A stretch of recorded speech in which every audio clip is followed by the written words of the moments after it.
Rimster and shall be alive. There is so much happening. As Pennsylvanians, we claim Bruce Springsteen. I will fight you. You don't. Here, You don't. I will get a deciding vote. Remy, where are you?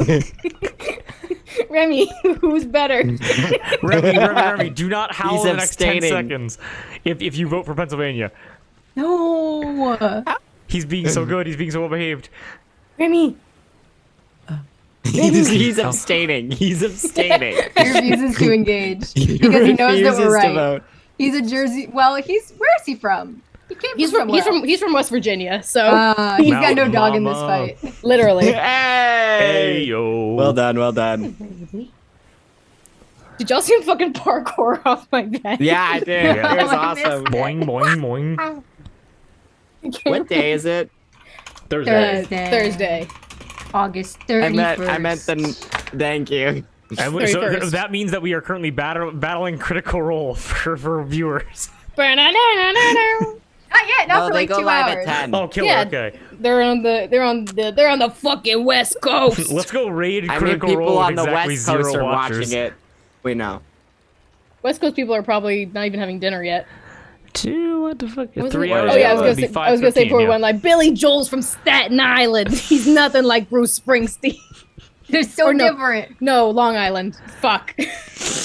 I'm gonna get kneecapped. You're The gonna New get York kneecapped. Mafia. Yeah. Ain't nobody fear ain't nothing New Jerseyans fear except for New Yorkers. That's Drew was not gonna say, true. "How dare you insult New Jersey? That's where Tony Soprano is from." That is true. Tony Soprano was. I'm pretty sure one day someone just dropped some gabagool into like a little patch of dirt, and it was like that scene where the island wakes up in Moana, and Tony Soprano just came to be.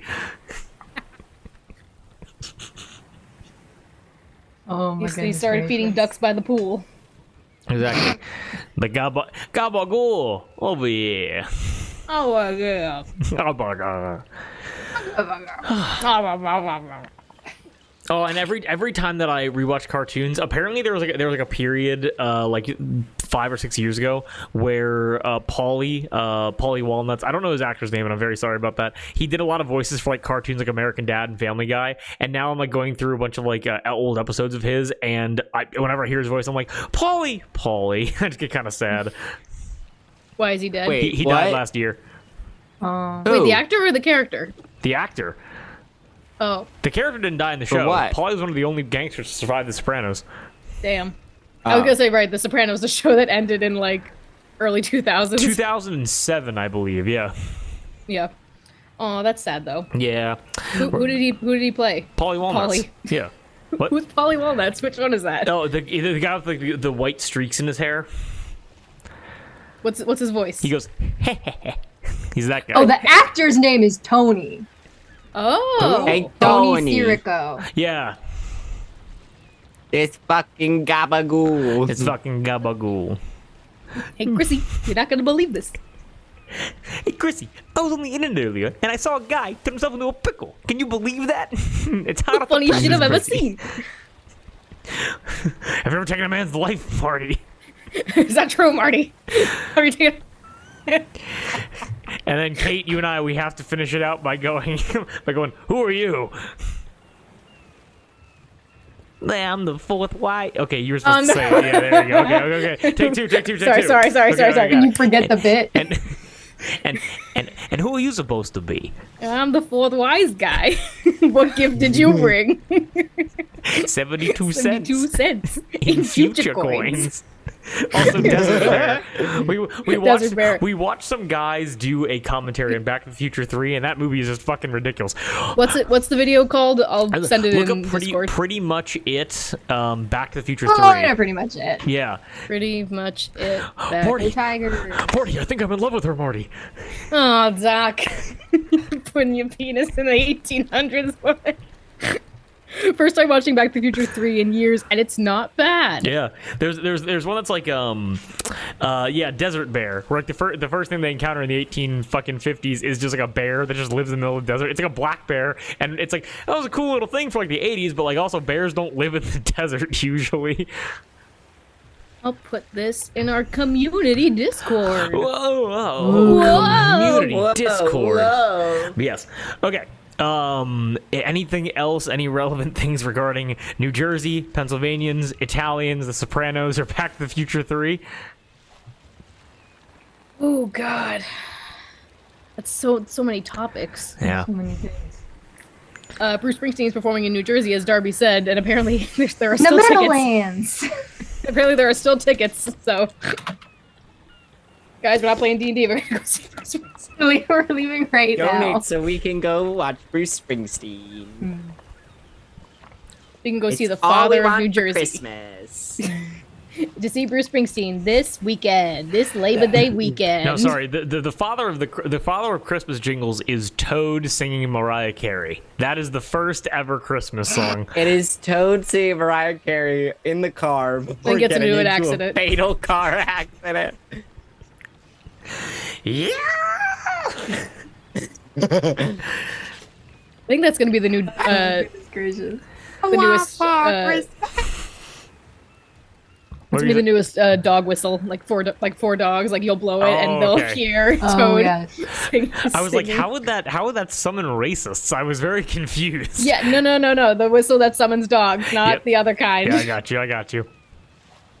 Oh. Whistles for dogs. Mm-hmm. But yes, anything else before we hop right in? Whoop whoop. No. I remember to join the music. Yes. Oh, and also, Yeah. rest in peace. Oh. Rest in peace, Tony. He's not dead. He's just not here.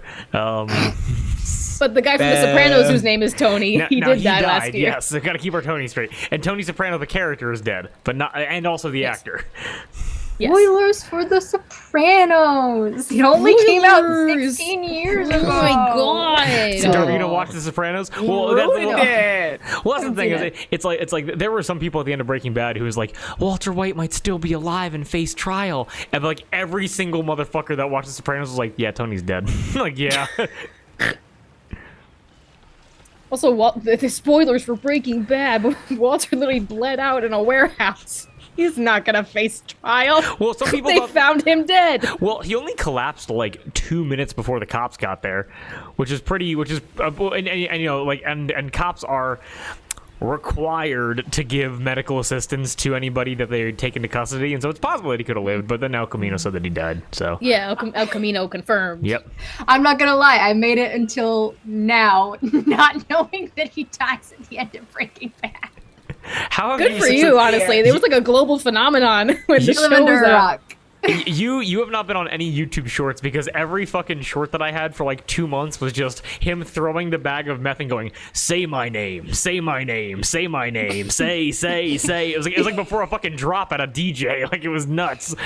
The only thing I know about Breaking Bad is like the remix, the like bong bong bong bong bong. Had a guy, but now I don't. He are not. Are not the guy. The guy. Yeah. That's Walter. it. That's the extent of my Breaking Bad knowledge. Kid named Finger. Kid named Finger. Walter. I'm in Better Call Saul, Walter. I can't die in this show, Walter. Oh, God. That's our impression of Mike from Breaking Bad, who's in Better Call Saul, but he dies in Breaking Bad. Spoilers. I'm just going to put a big spoiler warning for Breaking Bad. Both shows are fully done. They have been done for over a decade. There is a good chance that they might Not Breaking Bad. Yeah, that's been a decade. Yeah. But Better Call Saul recently ended. Yeah, Better Call Saul Okay. recently ended. Yeah. Yeah. No spoilers for that because Kate's still watching. Good show. Yes, I finished season 1.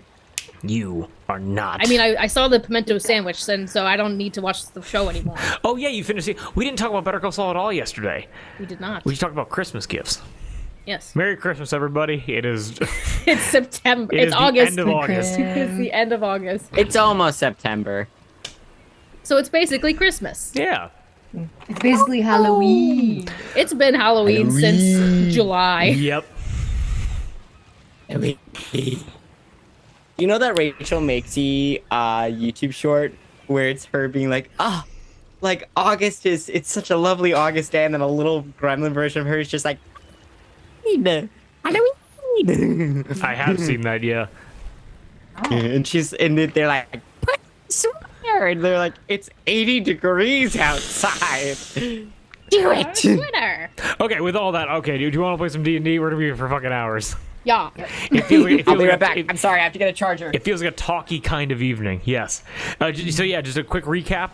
On a boat, fixing it up for some pirates, or at least getting rid of the problem, and shrimp. And Brown Sally and Pucker Lips And Pat. Brown Sally made her debut. Yes, an immediate fan favorite. Yes. If we ever put out like recaps for Allatour, can they be narrated by Brown Sally? That gives me the same vibes as that one guy in Ant-Man who gave like the summary of the story of Ant-Man. Yeah. That guy. Apparently there's a lost love footage it. of him giving a whole summary of the entire MCU up until Endgame that was just never released publicly. Boo.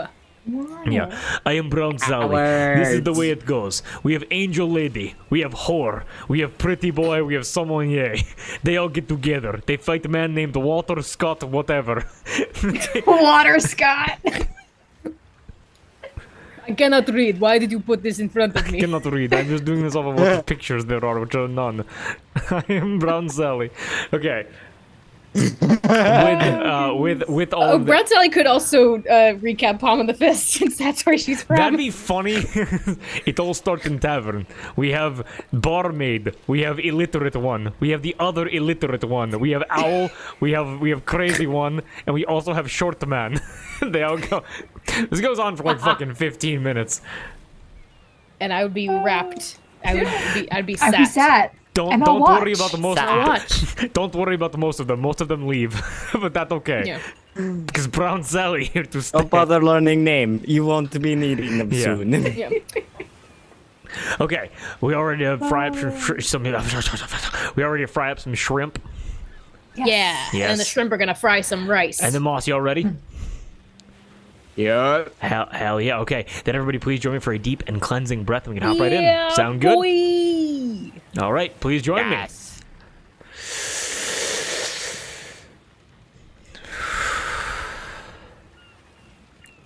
And we can return. And everything after the breath is canon. Blurso passes out on the ground, and I have no other way of explaining that. Actually, give me 1 second for Blurso. Hits the deck. Nope. Blurso will be A present. man appears And Blurso named Bartholomew. But Blurso will be present. He will give the help action to whatever people need to do that is not an attack roll. So if he has any kind of ability check, he will help out one person per turn, per round. Make sense? So take my sword. Bonk. Squire! It pins into the ground. But with a quick recap, I had to think about where to start. Les Jolis found themselves in De La Colline, the village by the sea. A village which is currently inhabited, not really being threatened by, but is currently being, I guess, torn up a bit by a gaggle of pirates being led by one Captain Jammin Horngold. After speaking with Brown Sally and Pucker Lips Pat, they were able to gain information saying that their ship has come under the assault of some kind of giant crab people. Giant shrimp people. Shrimp! I'm so sorry, I'm getting my crustaceans mixed up. Drew, you would never have a giant crab villain. That I would never in my life. He did in Zanwei Fu, I did remember? indeed. That's true. But with that, our group took to the seas, some being more effective than others, and boarded the ship, where they were able to hear in the hold of the ship, or I guess like the lower decks, large chittering of crustaceans. With that, as everybody kind of prepares near the stairway going down, what do you all do? So is there a door at the end of the stairs, or is it just like a little hatch? Nope. So what it's going to be? So you're able to see on either side of the ship, standard kind of like captain's quarters behind you, and you're able to kind of just see like the bow of the ship off to the front. Closer to like the center mast, you're able to see towards the backside. There's a hatch opening up to. It's kind of like half stairway, half ladder, very steep, leading down into the bottom set, like the first below the main deck, the first deck below it. Make sense? So is there a door I could potentially kick in? You can kick in the hatch if you want. I will. Okay, excellent. Is there anything anybody else? So now we also have Cass applying lemon to his sword, and we have Hawthorne just getting prepared, right? Anything else? I will cast. I will cast Bless on me, Sherry, and Cass. Okay, y'all are Hashtag blessed. blast. Check blast. Hashtag blessed.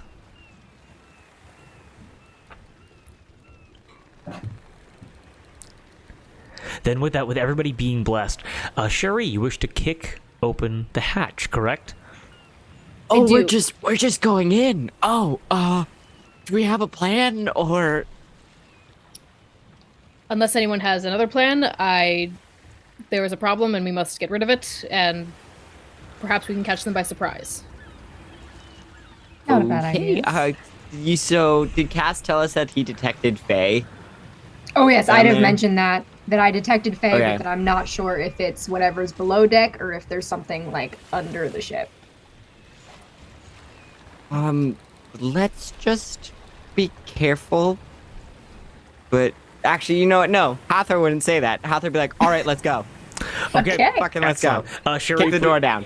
Sherry, please give me an athletics check. Can I have Blurso help me? Blurso will help you, yes. Blurso waves silently, and then Blurso is going to jump on the hatch at the same time that you kick it. What was it? Athletics check. Athletics? Yep. 16. 16, easily not that slowly hatched down. You're able to watch as Blurso leaps on it as you kick off the main lock of it. You're able to see Blurso, Scooby-Doo, and he just flies down the hatch as Cherie, Hathor, Cass, you all leap into action. I need everybody here to roll initiative, please. Yeah. And I'll reveal exactly what you're able to see. This is my something. Ooh, this music. I got a fucking, There we go, okay. As we are going to begin. That is really loud. Holy crap. Okay. and I will Low reveal- level combat. Is that what it's called? Yes. What this is called because it literally slaps it's so so good. hard. As you all jump to the lower level. Wow, that is really loud for me. Hold on 1 second. I need to get the audio all situated. Boom. Ba-da-ba, ba-da-ba. There we go. Boom. Get it up right there. Okay, awesome. And we're back. We're killing it. We're going hard. And this is what we are able to see. You guys descend down to the first deck of the... What did I call it again? It is called the Charge. That is the name of the ship, if you guys did not know. And as you descend down... As you all are right here, you are able to see 5-foot-long shrimp creatures before you. And everybody here, please give me either a nature or a perception check to see exactly what these creatures are doing as you interrupt them. Nature or perception? Nature or perception, yes. Is this Fae, Fiend, or Undead? Not these guys, no. Okay. Let me in. All right, I need to let you get on in here, get into the party. Excellent. Cherie's I got- arms. I got an 18. You got an 18? Okay. Ooh. I got a 7 nature. 18, 7 nature. Oh, okay. yeah, right after. Okay, hold on. Nature check. Not you. Boom. Wait. What was the other? It was either nature or what? perception, and you're able to see these kind of like these shrimp I'll do perception. on their small little, basically like legs and arms and pincers. They have like almost like a light bluish tint to their actual appendages, and they have this kind of like pink, almost like reddish shell and armor around them. It's a magical world. Sometimes just things look a little bit weird. And so we You're a got freak. 18 perception, and then an 18 perception as well for Cass, correct? Or no, initiative. Oh, Or- okay. Okay. Yes. So Oh, I got, what was it? It was 16 for initiative, and I got 18 for the perception check. 16 for. Okay. So I'm Nice. just gonna ask for initiatives first. So we got 16 from Cass. I put mine in the chat. Okay, Already. not a problem. 13. You got a 13 initiative. It's fine. It's good for the cleric to go last so they can bring somebody up if they go down. 13 Oh, no. initiative. Got it. Just making sure I got What's everything that face, clear Kate? here. Oh, it's 13. just you eating. No, I was making a face. Also, there's 2 of you, Moss. Oh, Oh, it's because I opened the chat here. Because I can't look at Zoom chat while I'm doing this. There we go. Tell your initiative. Boom. There you go. You're back. We all blacked out for a second. Okay. Invoke duplicity.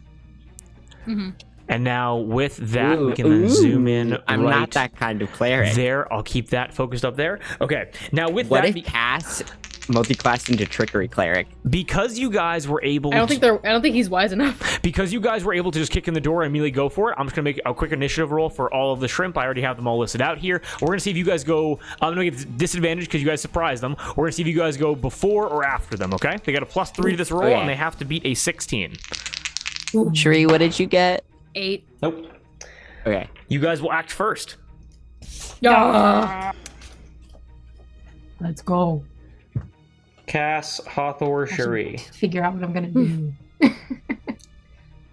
I love their names. The names are yes. quite good. You are able to see spicy honey, easy oven, fried rice, cocktail, and garlic butter. My ass literally just went down the list. I went into like a 30 shrimp recipes thing. I just grabbed names from all of them. What's easy oven shrimp? Like the recipe. Easy bake oven. No. The recipe like easy oven shrimp in like 30 minutes. Like you never seen like recipes like that? I have not. No. I cook a lot, by the way. But she's classy. She's so classy. 16. Okay. With that, perception checks. What did everybody get for the perception checks? I got an 18. Got an 18 perception. 18 for me as well. 18 for you as well. Got it. I did nature and I got 7. Nature, you got a 7. Sherry. You're getting them out of the way. Well, in all honesty, Sherry, you would just know that these are animals. Like you don't get that fey, fiend, or undead presence. You have killed animals larger than this. You've killed animals smaller than this. You know that like these things are simple-minded. They're not that complex, and they just if you stab them, they die. That isn't an insult to you. That is simply just how they operate. But Cass and Hathor know something a little bit more interesting, where you realize, and you don't quite get the sense of like why this might be happening, but you're able to see that like none of the shrimp look at you. Like, you know, you hit the ground and there's like a 2-second period before they look over to you. Before you guys hit the ground, you guys are able to recognize that they are hunched over like beds and chairs and tables and chains and things like that. And with an 18 being very good, it almost looks like with some of like, you know, many legs kind of lining their body, it almost seems like with their small little like mandibles, they're hooking either pieces of wood or pieces of metal and are like taking it up close to their body. Make sense? Okay. Yes. Then with all of that, you all act first as these shrimp, they look over to you, and Cass, you are first to act. What do you do? Okay. I am going to... Oh, and also, by the way, and just as you're kind of thinking about that, in this this first deck underneath the main one, just chaos. You're able to see, just so you guys have all the information you need. The right side of the ship, you guys came from the port side, not the starboard side. The port side of the ship, this side right over, this side right here, is relatively undamaged, the one that you came over. This side here, there are huge gaping holes in the walls. There are beds hanging off of the holes, like broken tables as well. Scattered all throughout this area right here, you see chairs and buckets and tables that have just been shattered and scattered around, broken chests as well, just possessions lying everywhere. It's a complete madhouse of just broken objects. Okay. Sorry for the interruption. Right. Please continue. No. I am going to take my movement over to Easy Oven. Easy Oven, okay, got it. I'm going to brandish my rapier. Okay. And attack him with it. Excellent. Your lemon-covered rapier. My lemon-covered rapier. Now, before... Add a D4. Now, before you make that attack, though, please give me a dex save DC 11. Uh-oh. Uh-oh. I mean, not uh-oh, but... Ruh-roh. Can I do... This is a saving throw, you said? Yeah, or saving throw. Yeah. Do I add the bless? No, it's wait. Oh no, isn't blessed attack rolls and saving throws? Because I need it. Yes. Yes, thank God. Okay, that would have been a 10. Instead, it's a 14. Okay. Thank you, Hathor. It's a 14, and something. Cass, you unlock this piece of knowledge for everybody that is here. Cass, as you are running, you notice that still the ship kind of rocking back and forth a little bit. The trash that is littered around here, the broken tables, broken chairs, broken barrels. As you're stepping through, as you run up to one of the shrimp who's just turned to look at you, and you're already kind of bearing down on him. As you make this attack with your rapier, you realize that as you look down, your foot has fully into a broken barrel, and you dragged it along with you as you approached. It did not impede your movement, but if you wish to move over broken furniture or broken objects, you will have to make dex saves or it will be difficult terrain. Make sense? Okay, good to know. As you kind of as you shake that off, give me that attack roll. Ooh, yucky. Got a D4. I did. It's not gonna. Let's do some math about it. It's not gonna. Does he get advantage because he covered his sword in lemon? That has another effect. No, but I will not let him know what that is until we hop into it. That is a 10. That is a 10. Sadly, as you rush up, even as the shrimp is distracted, you try to go for a spot in between the plates of armor, and it rattles off as this shrimp, as Easy Evan looks over to you, and you're able to see these it's long, very the tendrils and the sensors coming off of its head. You are close enough; it is able to and just kind of twiddle you a little bit with its sensors. Boo. Its antenna. I'm Okay, what's going up? to, with my bonus action, attack with my dagger. Or double-handed, two-weapon, whatever. Go ahead, give me an attack roll. Much better. This one is a dirty 20. Dirty 20 absolutely hits. And just give me a quick luck, because I'll be very honest, just give me a quick luck roll to see if Cass would have applied lemon juice to his dagger as well. Just get a 9 or higher for me. I got exactly a 9. Exactly a 9? Perfect. We're going to say that you applied lemon juice to both your dagger and your rapier, which means that for this damage roll, you are able to add an extra d6 to the roll. Hell Damn. yes. They really don't that. like citrus on this. And this, because you used 1 lemon, it will have 3 charges. This is the first charge, and you'll have 2 more attacks if they succeed on the shrimp. That will do that d6. Make sense? Okay. Yes, absolutely. Thank you so much. Of course. That is that's 10 points of, is that slashing or piercing? Piercing damage. Oh, as the rapier kind of slides off of it, you see it's you see the mandibles begin chittering towards you, and you're also able to see the antenna kind of licking up against your chest and your neck, and you're able to see its face is exposed to you, and you take your dagger and just stab it where you presume a neck would be. Again, biology's all over the place, but you pierce this thing deep, and it is already that is a significant part of damage.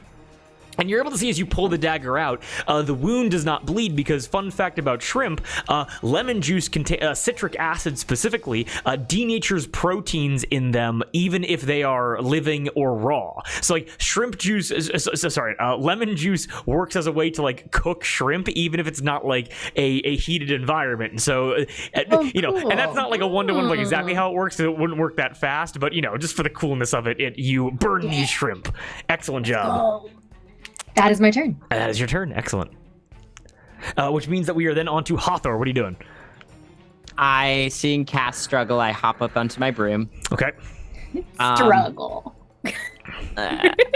You stepped into a box and carried it with you. And I still got there. Exactly. That's all that matters. I'm not as no, I actually am. Never mind. But I have an 18 dex. What the fuck? What are you doing? The shrimp seem to be looking for something. That's at least Hathor's thinking. Okay. And Hathor knows. Would Hathor know where they keep the special bounty? Or you would know that is a very good point. You would know that they would keep the special bounty in the lowest possible section of the ship, that being the hold, which is one level below you. Okay, and is it down that broken trapdoor in the middle? In order to alleviate some humidity, and allow for some light. This is not a door per se. It is a spot where it's like a perforated hatch, basically, that you can look down into. Okay. The stairway is being blocked off by garlic butter back here. Right there is where the stairway is. Okay. Okay. I'm going to fly over to garlic butter then. I love these names. And what am I doing? What am I doing? I gotta decide right now. Oh! Okay. Wait. Oh wait, no, I can't.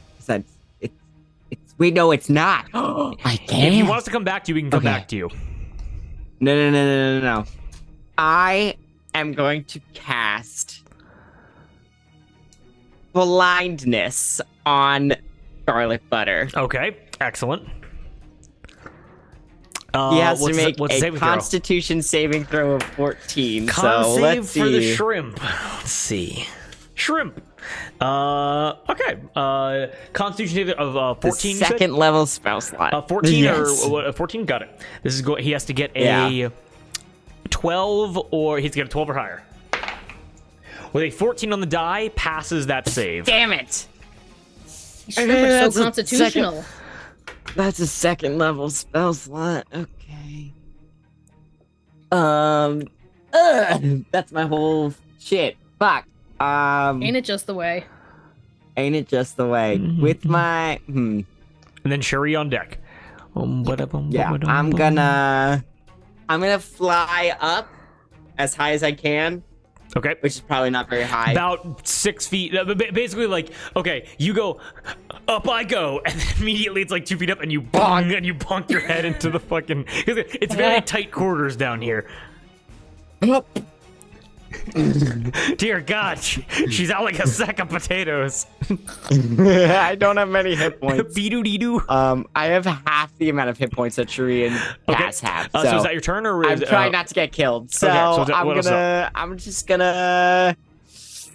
I'm gonna stay where I am on my broom. Okay, not a problem. Not a problem at all. Shit turn. Sorry, guys. You're all good. No, hey, It happens. No such thing. No This is problem just a with surprise trying. round. And with that, this is not a surprise. You guys are in proper initiative. I mean, oh, never mind. Yeah, no, Please. you're in proper initiative. You guys just went first. Yeah. It makes sense. Then Cherie, you are up. Cherie, what are you doing? Okay, I'm gonna follow the Honorable Viscount's lead and go over to fried rice. Okay, excellent. Give me a deck save. Give me a deck save DC 11. Not one. because I want to be kind. It's like you come down, you come in. There are no torches. You're like you see a shrimp, chitter look over to you, and immediately Sherry, you hit both of your shins on a broken table. You immediately face plant. You go prone, and if you want to pick yourself up, that would just be your whole movement. So you wouldn't be able to take any more movement after that. So from where I was, I fell prone. You rush forward towards fried rice. You trip Okay. over a table. You go fully prone. You go I see. shit, and you pick yourself up. Yeah, I curse in Celestial and I pick myself up, and I attack fried rice. Okay, go ahead and give me an attack roll. As I'm attacking, I whisper to him, "You didn't see anything."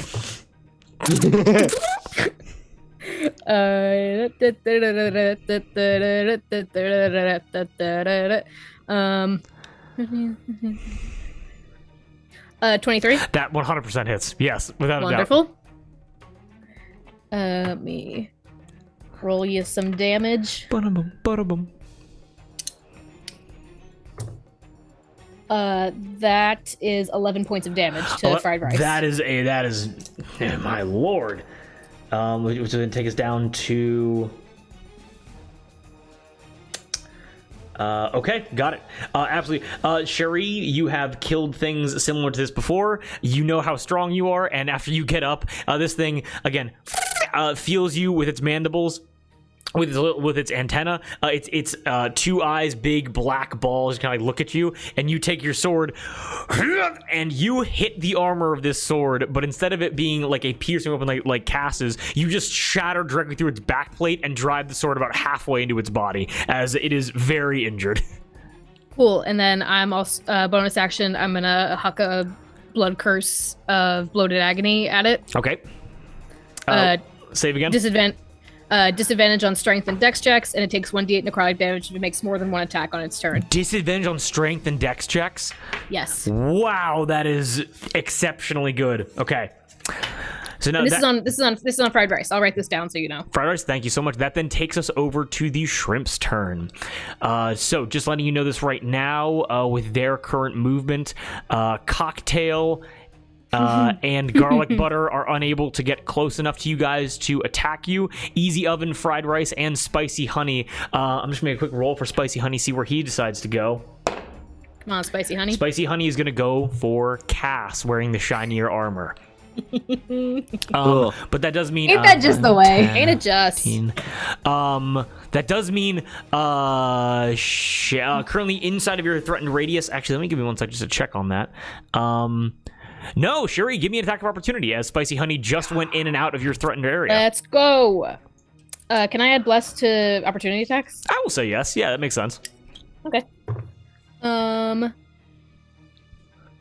That is dirty 20. Dirty 100% hits. Roll damage With pleasure. to Spicy Honey. I With reroll pleasure, wounds. Daniel. I'm getting hungry. That's my favorite one. Spicy honey. I Yeah. like that. 12 points of damage Wow. to Spicy Honey. Immediately, you guys see Sherry in full action now, where it's like this is just like routine cleaning to her as she shatters the back plate of fried rice and then effortlessly pulls the sword out and without even looking kind of shoves it like under her and just stabs and jabs into Spicy Honey as it runs over to you and just drags itself across her sword. All of these shrimp are gonna look to you guys and they're gonna do what they were told to do. Well, what it was told to you that they do, which is this. Give me 1 second here. You're gonna throw up. Boop, boop, boop. Would you accept a deal? We're going to do For you, it is guts and shells. Oh, that right here. It's a good deal. I'd take that deal. That right here. not a radius. No. That right there. Perfect. You knock that off. What's happening here? Why is it so fucking difficult to see through? God damn it. Well, back to us being goobers trying to figure out how owlbear works. Fried rice, Spicy Honey, and Easy Oven being within grappling range of Cass and Cherie. You watch as they and they hunch over and they throw up on the ground. Thank you so much, Moss. I really do appreciate you. As they throw up onto the ground, you are able to see the same combination of kelp and sand and live crabs and like small little like crustaceans and fish kind of come out of them as well, like little trinkets. But you realize that all of the seawater and all of the kind of like the bile that they're throwing up as they're doing this, it spreads out into a 10-foot radius circle. 5-foot radius circle that makes any area there difficult terrain. Okay. Which would also difficult terrain. Which will also mean disadvantage on any dex checks trying to get over the furniture. Okay. Okay. Which and now that it's like slippery and sliding, it won't just be difficult terrain. It would be like there's the danger of going prone. Make sense? Okay. Yes. And with that, on fried rice, correct? Is going to make an opposed athletics check with you, Cherie. Okay, it has disadvantage because it's a strength check. Got it. Okay. It's got a +2 with disadvantage. I wrote friend rice instead of fried rice. It got a 5. I got a 12. Got a 12. As this thing lunges towards you, Cherie, it notices your scale armor, like your scale mail, and you're able to see as it kind of rears up onto its back few legs, you see at least a dozen small little pincers on either side, tries to get into your armor and get into like little like slits on like the leather straps there, but you're able to put a hand, like basically a woman of little fear, put your hand through all of that onto like its solid kind of like squishy underbelly and just shove and get it off of you. Make sense? Yep. And it, like, honestly, I think, like, at least the way I'm thinking about it, just flat-faced. It's just a little bit gross, but you've definitely seen worse. Oh yeah, no, this doesn't phase her. Cass, please give me 2 opposed athletics checks. Oh no. Oh no. No bless, because it's a check. I regret not doing my freaking channel divinity. Wow. Okay, one of them is a 19. Okay. The other is a 10. I shit you not, I got 2 7s adding up to a 9. So somehow, go. so Cass, as you, I'm gonna say, but like kind of like different. You understanding how much that lemon juice hurt that one shrimp, you, instead of it being like a physical like get off of me right now, you brandish your dagger, and it seems like with their like incredibly heightened sense of like smell and being able to like detect certain chemicals like in water and things like that, as you kind of like they kind of and they back off of you and they refuse to get any closer to you. At least as they try to like lunge and try to like grab you, basically. Make sense? Yes. Okay, excellent. And with that, they are unable to make any more attacks on their turn, meaning we are back to the top of the initiative order, meaning we Cass, what are you doing? As you kind of Okay. First, with my bonus action, I am going to use Channel Divinity, Peerless Athlete, so that I have advantage on strength and dex checks because of all this difficult terrain bullshit. Okay, who's Did dying somebody on throwing the up? other end of that? Someone have a coughing ghost in their house? What was it? Somebody I heard coughed. someone cough. I think it's my dad. Oh, that might have been. Was that your Just mom? making dad noise. Was that your mom? I know your mom. I thought that was your mom. I was gonna blame Moss. You blame Darby. Darby blames Kate, and Kate blames me. Get my mom's name out of your fucking mouth. I was wondering if she was doing okay. Okay, so I'm so going Peerless to Athlete. So what does Peerless Athlete do? It's advantage on dex and strength checks. Okay, perfect. That's actually really useful. Yeah, and I can long jump further, and I can carry and push more weight and whatnot. That is going to remain consistent through the next floor of the ship. Make sense? That is very. Excellent. That is. I don't know what the timing of that is, but that is very. Oh wait, useful. yeah. Let me see if there's like a timing on it. It's for the next 10 minutes. Oh, you're good. Yeah. Okay, excellent. So awesome with that. Anything else? Then that was my bonus action, and with my action, I am going to attack. Which one? Which one did I already attack? I'm going to attack Easy Oven again with my rapier. Okay, go crazy. Pop off. And I add bless. Okay, that is like 24 to hit. 100% hits. Roll damage. I'm going to do 8 plus the lemon juice. Well, it's a D6. Yep. So there's 2 charges expended. Oh, let's go! Yeah, that's 2 charges expended of the lemon, and that is 17 points of piercing damage to Easy Oven. How would Cass take out Easy Oven as a shrimp? Let's go. That's currently yielding to you because of like the lemon juice on your weapons. Is going to just kind of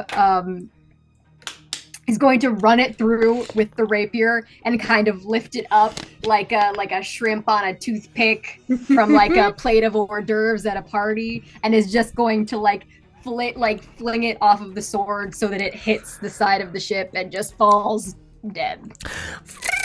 And you're able to see like kind of like a roach. It curls up, just like basically like a shrimp cocktail does. It curls up to that like classic like question mark position, and then it just dies as Easy Oven is dead. But his vomit still remains. Yuck. Yuck indeed. Get out of here, Easy Oven.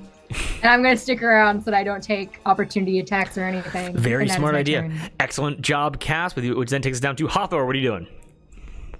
Can somebody here whistle for me real quick? Hathor will whistle, and closing her eyes for a second, will flash open their burning hot pink as she will cast Spiritual Weapon as a flaming arrow with the point shaped like a heart, will just like fly out from behind her, and is going to, no, hold on. I want to measure. Okay, yeah. Measure. Is going to, Treasure. hit fried rice. Fried rice. I'm just gonna very quickly. How do I? Okay. I want to do marker, and I want it to be very strong. There we go. Okay, and then why is it gray? Why are you? Owl? Why are you blue? That's a. Wait. I add a D4. Okay, someone make something gray for me. Apparently, I'm just incapable of it. Someone make something That's a pink for me. 15. 15 hits. Okay. Cool. Okay. It's not gonna be much, but this is my bonus action, so it's okay. Killer. Okay, roll me that damage. That's 7 points of rage. Oops. I rolled the. Hang on. What damage is it? Is it radiant? Yes. It's radiant. Wait. It would Thank be you. radiant, yeah. Radiant damage. The strong and then- smell of cooked shrimp. As and it will then go out its back and then hover around Cherie, like between her and the shrimp, just like kind of dancing in the air. Oh. And then I would like to fly. So I have 60 feet of movement. Hold on. I'd like to fly there. That's 20. And then there for 50. I'd like to fly back here to the hatch. You and may absolutely for my do that. action, can I listen or make a perception check to hear if there's anything down below us? Oh, you can. Oh, yeah. Give me a perception check. Yeah. I use my big boy dice. Oh, not bad. I think that's gonna be a perception 19. 19. Okay. So just to recap, arrow flies directly into fried rice, and again, the smell of cooked shrimp as you fly past as it begins, as Sherry around your head,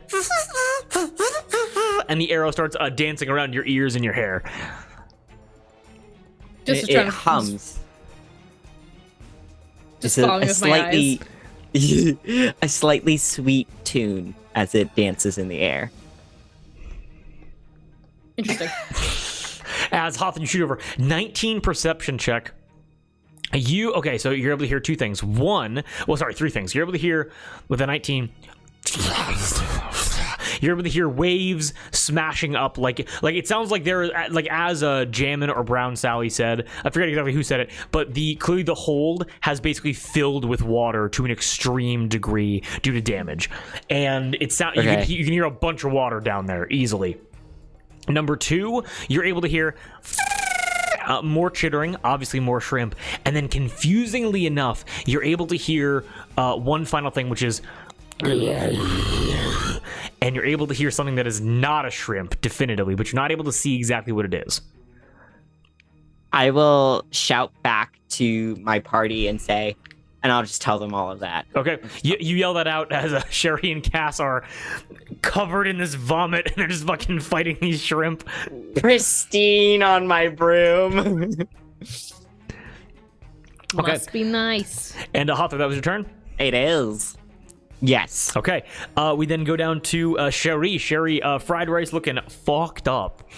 What I'm gonna do first for my bonus action, you would see as Cherie is holding her sword, she'll for a moment take one of her hands off and feel around her belt for a vial. She will pop it and slam it. Bonus action, she will consume a mutanogen. She will consume mutanogen. Yeah, mutanogen. She will consume mobility. She has immunity to the grappled and restrained conditions, but I have disadvantage on strength checks. I'll make a note of that. So you know that, Drew. So I can't grapple you, but you have disadvantage on that. Okay. On strength checks, yeah. What?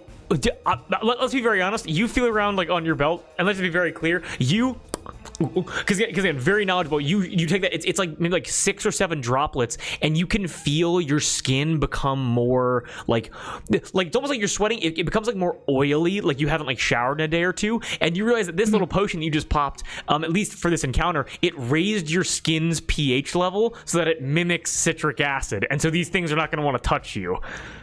Sick. And then for my action, I will attack fried rice. Okay, go ahead. Go crazy. That is nuts. That's so fucking cool. First time I use that. Let's see. Does a 16 hit? 16 does hit. Roll me damage. I rolled 2 ones, but I re-roll 1s and 2s because I'm a great weapon Nice. fighter. Hell yeah. That is Fuck yeah. another 11 points of damage to fried rice. And as I'm moving the rest of the shrimp around, you just tell me how Sherry would take out fried rice. I think she kind of hears how the Honorable Viscount skewered his shrimp, and it's inspired by that. She kind of does the same thing, but because it's a bigger weapon, it's like fully like in through front, out the back, and she just raises it up and chucks it back behind her. It's like Throwing you're it back. it's almost like you're shelling a shrimp as you and over your head. Again, this is to you, Sherry, with what you have fought, this is just maintenance, and you are handling it so well. As fried rice, Cass, as you slam that shrimp up, as you slam Easy Oven up against the wall, you turn back and you duck as you're able to see fried rice splat on the wall right next to you. Well done. Watch yourself. You as well. And that is my turn. Okay, absolutely excellent. I can't. With that, then take us back to the shrimp. Without any dillying or dallying, I want to make 2 d20 rolls to see who garlic butter and cocktail go for. Okay, it's Come on. Okay. Gimme, I can take it. You got You a won't. cocktail here. I'm good. I don't need. Nope. I'm good. Cocktail and garlic butter are going to. Garlic butter is going to lock in on Sherry. Cocktail is going to lock in on Cass. Garlic butter and cocktail are both going to. And they're both going to throw up real quick. God damn it. Stop it. Stop that. But you do notice something Stop very it. interesting. Wait, hold on. I need to get my little orb tool here. Not the orb. The orb. Give me the orb. You notice that as they throw up here, just so I can quickly just modify I'll fix this. it. So you just make it. And I'll fix you're it. so kind. Thank you. As they vomit here, I can't properly do it because it's going to delete the whole thing. But you watch as some of like the bile and the seawater and just like the slippery material goes down through the observation hatch, basically right here in the middle of the deck, and seemingly drips down to a layer below. Something that you may have to contend with later on in this fight. Make sense? Oh, yes. Okay. Okay, so one of them is going for Cherie. The other one's going for I will say garlic butter rushes over to Cherie. Cocktail rushes over to Cass. Cherie, as garlic butter and approaches you and tries to grab onto you, immediately and backs off, not even wanting to touch you. That is absolutely wonderful. I fucking love that. Cass, I need 2 opposed athletics checks. Okay, and I have advantage because of my peerless athlete. Yes, you do. And bless. Yeah. No, not bless, because it's a check. If it's a check, then no. Okay. Okay. The highest one I got was a 20. Tax and saving throw. Okay, my first one, I rolled a 2 and a 6 Okay, 2 and a 6. for a 9 on the first one. A 9, so a 9 beats the first one. Now on this, Okay. for this roll right here with advantage, you have to beat I did not get a nat 20. You have to beat a cumulative roll of a 20, okay? Okay, I'm gonna roll some Can. different dice about it. I can. You can. I can. You can. I got a 20. Exactly, got a 20. Meets it, Meets beats it, it. Acts Yes. absolutely Let's go. excellent. As once again, with just like you can see the juice is kind of drying off. There's a lot of kind of like blue, just crustacean blood on your weapons right now. But with a little bit, you're able to kind of just like dagger in one hand, rapier in the other, brandish it, and just keep it as close to this thing's like these things' sensors as possible, and just back them off. Wow, that is excellent. Let's go. And with that, I'm just gonna make a quick. Yeah, fuck it, I'll say it. I'll make a maturity roll for some shrimp. Let's see. That is a 2. Yeah, these shrimp are fed up and they are tired of not getting what they want. They're going to start attacking now. But that takes us back to the top of the initiative order. Cass, what are you doing? Okay, I am going to continue attacking with my sword. Okay, and I'm fuck 'em up. going to swing 4. First, I'm gonna go for spicy honey Spicy honey. Spicy honey. with some bless up in here. That is a 18 to hit. That's 8 absolutely hits. Roll damage. Yeah. Oh yeah, that was with bless. And I'm going to use my last charge of lemon juice on my rapier. Okay. That is 13 points of piercing damage. That is to spicy exactly honey. what you needed on spicy honey. How do you take out spicy honey? Yes. I with my rapier, do that thing where you like devein shrimp and just like run it up the center and yank out whatever gets deveined. Take out shrimp. the poop. As it Yep. steps up to you, you take it, you place it like, because I can't say I'm a shrimp biologist, but what happens is you put it like where its pelvis would be, and you just slide your rapier all the way up, and you watch as like all of its guts and like internal organs and all of its veins, it all just comes pouring out of it as it just covers your shin plates and your boots. Just once again, smells foul, smells disgusting. You're covered in vomit and blood and excrement. It's not great, but spicy honey dies in front of you. Wonderful job. And then with my bonus action for 2-weapon fighting, I am going to go after Cocktail with my dagger. Okay, perfect. Pop off. That's a natural 20! That's a fucking roll damage for me. Let's go. So that'll be 2d4s. You know what? Also, that's something you can add one more d6. I'll allow that. Yes, I'll allow that. Right, because of the lemon. And I will say you can double Let's that because go. I'll say you can double that because of the nat 20 as well. Double the d6? I'll say you can double the d6. Yes, Double lemon. I'm being so nice. Double lemon! Bah. That's so kind of you because I rolled terribly. Okay, that is 5, 7, 11 plus. Oh, okay, that's 16 points of piercing damage. That is Nice. You're able to completely, as you look down and you see just like all of this, just this disgust. You've worked on farms and you were gone for so long, and it's just all of that rushing back, just natural biological, just secretions as you go, ugh, and you flip the dagger in your hand and you just effortlessly stab into Cocktail right next to you. Perfect. Yeah. Oh, yeah, no, That's all. that's I was trying to think of words to say, but I didn't have any. you hit the whoa, and then you're back to it. Okay. Yeah. And that is all. That is my turn. I will. Yeah, I'll just stick around here for now. Perfect. Hawthorne, it's your turn. What do you want to do? If it ain't broke, don't fix it. I'm gonna bonus action attack Cocktail Okay. with my spiritual weapon. Do I get advantage if I flank with Cass? I would say yes. I've done that for Yorda, so I will say yes, you can do that. Yes. You want to attack Cocktail with it? Oh wait. Meow. Meow. I want this D4 this time. Okay. Okay, hold on. So that's spiritual weapon. That's 18.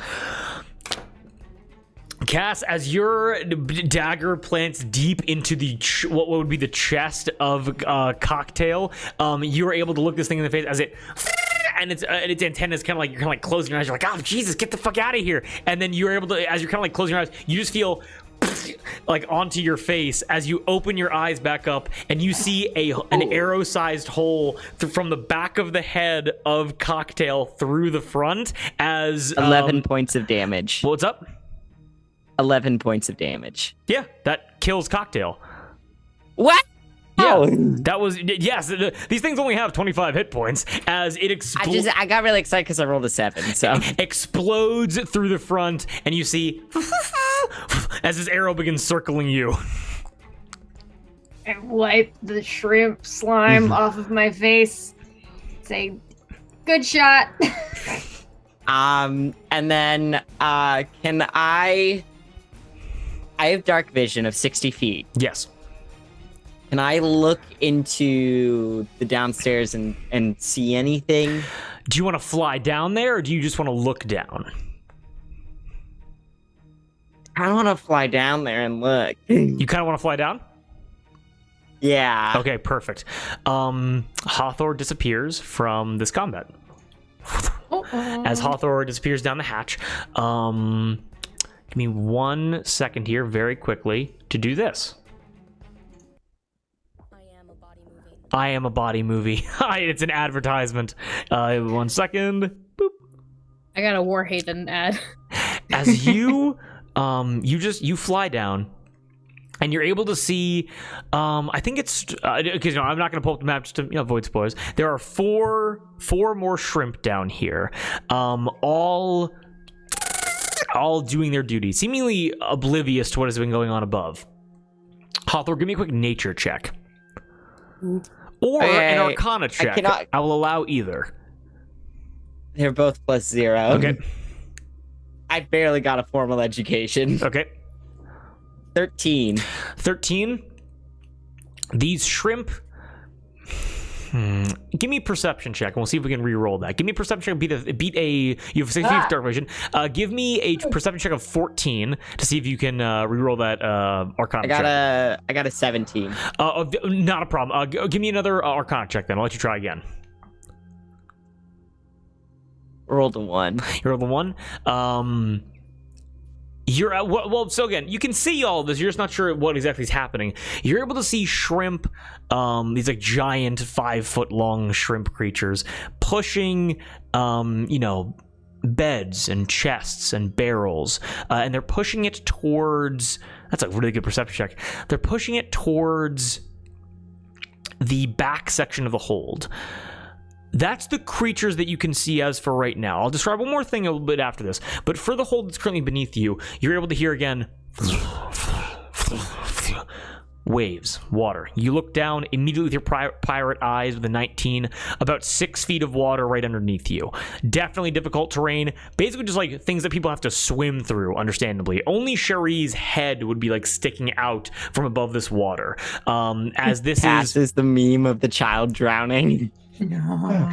You're able to see, just kind of describing the water going from kind of like the aft to the bow. You're able to see rocks like out of place, like seeming like jostled away from their perches, that are either tall enough to be above the water or were knocked down from a larger pile that kind of act as like little like safe points outside of the water. Make sense?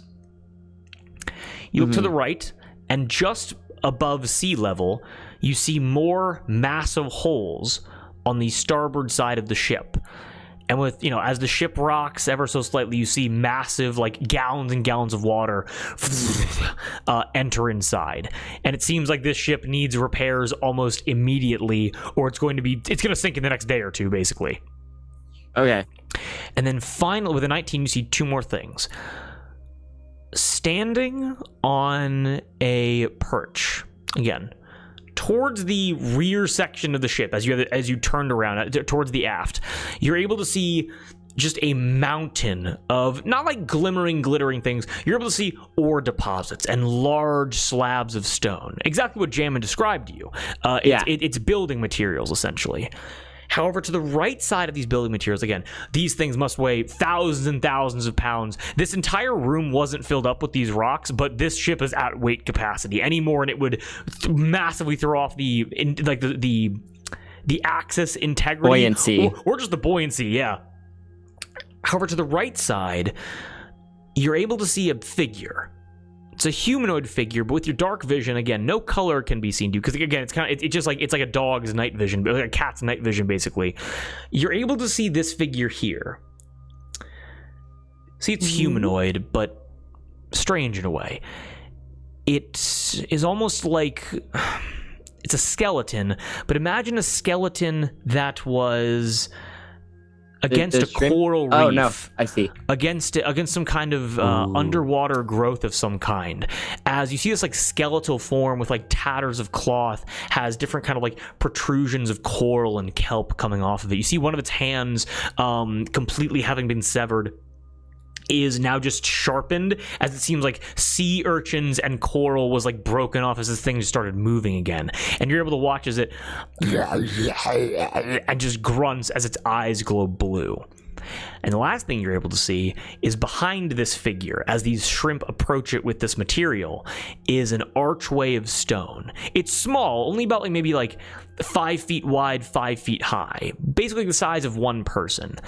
And behind this archway, again, behind this figure, casting this beautiful blue light with a 19, the same blue that its eyes are, you're able to see ripples across it, as it almost seems like a thin shimmer of water is blocking off. So again, stone archway, and then what would be the doorway in the center has a film of water across it, essentially. Is it does it look like deep water? Well, so again, it's horizontal. And so it's a doorway. It's like, imagine a cloth coming down to block a doorway. But instead of it being cloth, it's like moving, like rippling waves. Make sense? Okay. Got it. Okay. And that is what you're able to see. Do you take any action as you see this?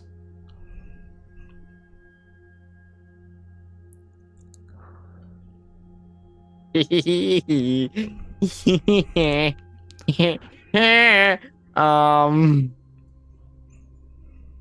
it. Do it.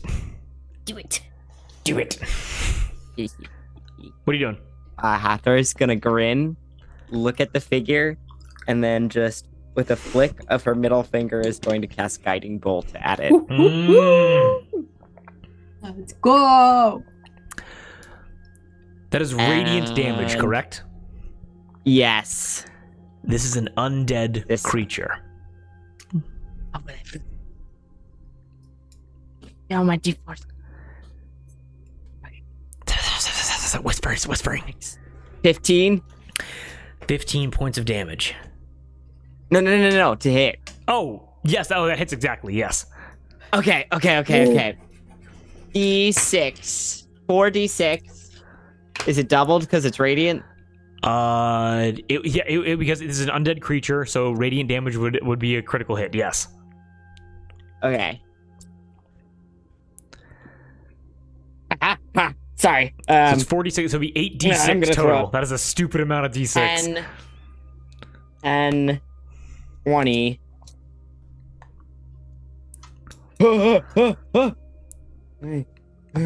31 points of radiant damage. Without a word. As she just, like, a little evil grin, like, curls her lips, and she's just like... Very sassy of you, as you just think... look over to you, like slack jawed open, like whatever tendons were holding this thing's jaw shut have long since gone. As you watch, what does your guiding bolt look like? It is hot pink and it is burning. Hot pink burning fire gets lodged in this thing's chest, and you were able to see the flames begin, and its bone structure is illuminated as flames begin jumping from its spinal cord, like out from its ribs, as it just illuminates the room around you, as this thing is horrendously injured, on the verge of death. And with that, we're going to cut back to the shrimp. That sound good? And we're gonna cut to your map basically immediately after these two, after garlic butter is dead. Okay, back to the other music. There's one shrimp left. I think he's gonna clutch. I got an ad for a guy digging. I got an ad for a woman boxing. Oh. Okay. Inside of garlic butter's shrimpy mind, with whatever minimal thoughts he may have, he says, "My brothers are gone. It's all up to me." And as he looks to Sherry, isn't it my turn? Oh, it is your never mind. Fuck it. It's all up to me. Okay. Will not have the chance. As the shadow of Sherry just crosses over him. It's all up to me. And it's like fucking 80s sitcom. He turns and he goes, "Oh God," and then he lifts up. She's right behind me, isn't she? Okay, so for my action, I'm gonna attack garlic butter. Okay. I'm gonna send him to see his brothers. Glory.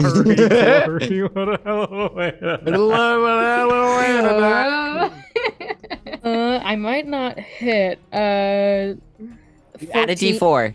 I did 14. 14 hits exactly. Oh, thank God. Wait, garlic the butter was at 3 full and a health. No 4. one hurt garlic butter yet. Come on, garlic butter. No. Fuck you. That is 10 points of damage 10 to points? garlic butter. Okay, got it. Knocking him down. You slash at this thing's chest.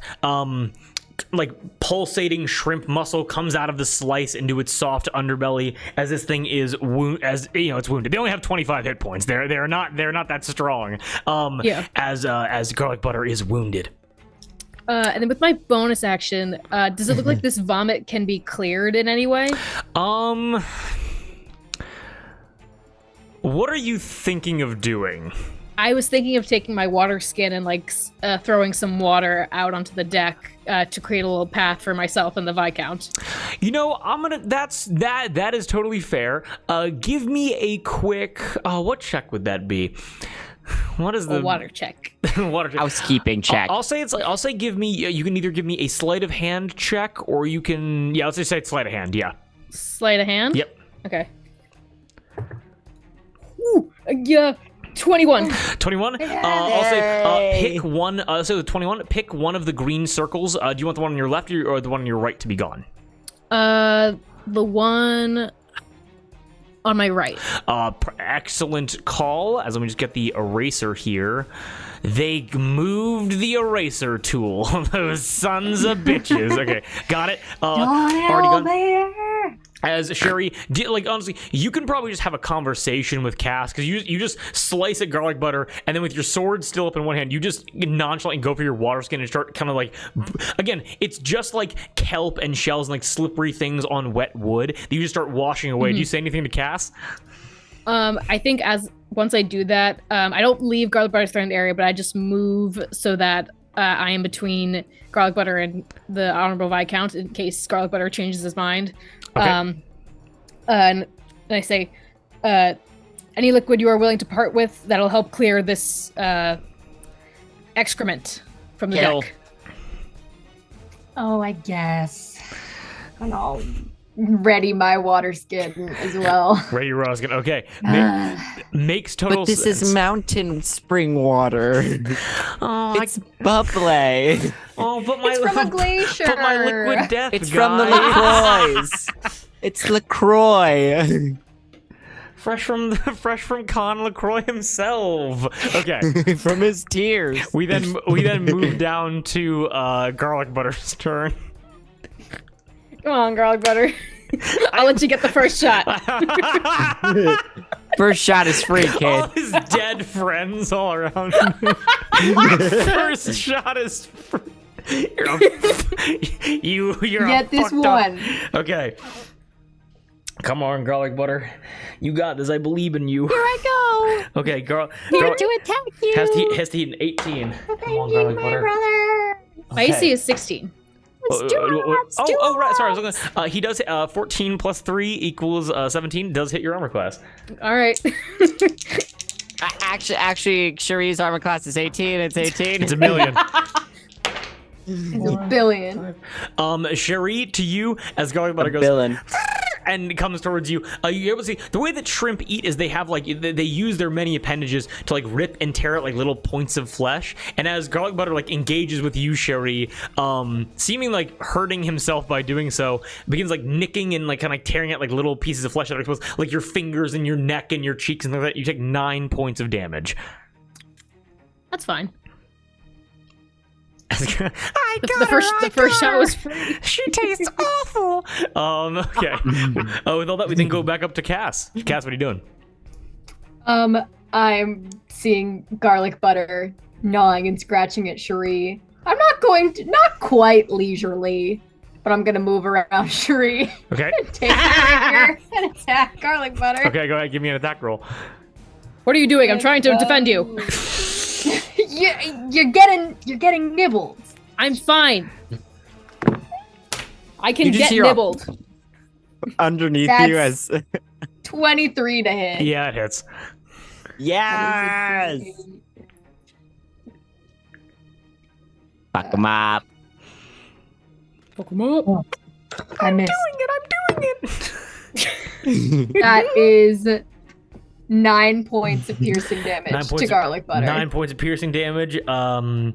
Excellent. Hanging on by you were able again in between the six. He's still alive. He is still alive. He's got 6. He's got 6 hit points. I got a dog in this fight still. Come on, baby. I stab him. People and don't when he's run away. still panting, I just kind of look at Sheree like, look at this fucking guy. Look at this I think this is Goomba. this is the strongest one of them. It really is. He's The other the leader. ones were not this hardy. And I will say, would you prefer to give me a? Do you want to use your water skin, or would you prefer to make an offhand attack? right. Because he only forgot has. I can do that. He only has 6 hit points left. I'll make an offhand attack, see if I can kill this fucking guy. Okay. Do it. Come on. That's with the bless, maybe. It's 12. No. Sorry. 17 to hit. Oh 17 yes, to hit. yes. Thank God for the bless. Thank you, Hathor. You gotta hit 6 points of damage. Okay, it's a D4. Oh yeah, we're good. We're good. 9 points of piercing damage. I mean, Cass, you and Sherry are literally having a conversation while fighting this thing. Cass, how do you because again, blade pierced all the way through. You can feel the armor on the other side stopping it from emerging. What do you do to take garlic butter out? I kind of hold it on my rapier, and when it's still twitching, I kind of shake it, and then when it doesn't stop twitching, I sort of turn to Sheree like, ugh, and I take my dagger and I plunge it into its head. And then just kind of shove it off of my blades. For God and for country. And garlic butter stops existing. I watch the Viscount do it and I go, I died a warrior. Yes. I watch the Viscount do that and I go, honorable. Thanks. As garlic butter It's your nickname. As garlic butter falls, all of the enemies on the first deck of this ship have been felled. And before we continue with the initiative work, so before we continue with that, Sherry and Cass, you just saw Hathor disappear into the basically the stairway leading down to the hold of the ship. However, And then a second later, a glow of hot pink color just just like a flashbang went off. Prima, what's going on in there? It's the Oh, you pink mean the Jerry. my corny. Oh, you mean the eyes. red. With that, would you guys like to rush after her, or would you like to take the time to use your water skin to, I guess, clear the area before you try to run across? I would like to try to clear the area. Okay, got it. And Cass, what do you want to do? You do you, bestie. Rush. You wanna rush or you got it? Man's in a hurry. Then with that, before we take a quick break, Cherry, as you like to take your time, you start you grab for your water canteen, and Cass immediately and goes after. Cass, please give me a DC 11 Dex save as you move through. Okay. You have advantage. Yes, this is with advantage. Wait, actually, is it 11? because of- Wait, hold on. Yes, DC 11 Dex save. Okay. Advantage because of my channel divinity and with Hathor's bless. No bless, because it's a No check. bless? I thought it was a This saving is a throw. check. Yeah, Check Dex, or Dex bless? save. Is Yeah, it- Dex save. Oh, it's a saving. Then you're Yeah. good. No bliss? Yeah. I got Apologies. a 21. Sherry, as you start kind of cleaning things up, it's like what's that movie with Tom Hanks where he goes da na na na na na na na, and he's just like, he's in his socks and the shirt and he slides on the hardwood floor. Oh yeah, I'm That's just Tom sliding. Cruise. That's Tom Cruise. Risky business? Well, Is yeah, that that's- what you're talking- What did I Easy say? business. What did I About- say? Footloose. You said how Tom Tom Hanks. Hanks. Oh no, sorry about the Wrong sorry, Tom. Cruise. I'm sorry. As a okay. na na na na na na. So and you realize that there was a very real probability that Cass, if you would have, you basically glide with a 21 all the way over to the hatch. You just ride it like it's fucking Heelys, and you realize that if you would have failed that, there was a very real chance you could have fallen, broken through the watching hatch, and then fallen into the lowest point without taking a safe way down, which certainly would have affected certain Yikers. things. As Sherry, you watch Cass just little brother it to the north as you just kind of start sprinkling your water all over the place. Jesus Christ, these kids don't know patience. But with that, Slippery! but Cass, as you're able to reach the hatch, It's sliding time. you descend first. Sure, you're able to run up and descend second. I can show you guys the second map of this little combat encounter before we take a quick break. Sound good? Yeah. Yes. Yes. You had we Beat 'em say up. that my spiritual weapon followed them? Oh yeah, absolutely. Yeah, we'll draw that in the next for the next map.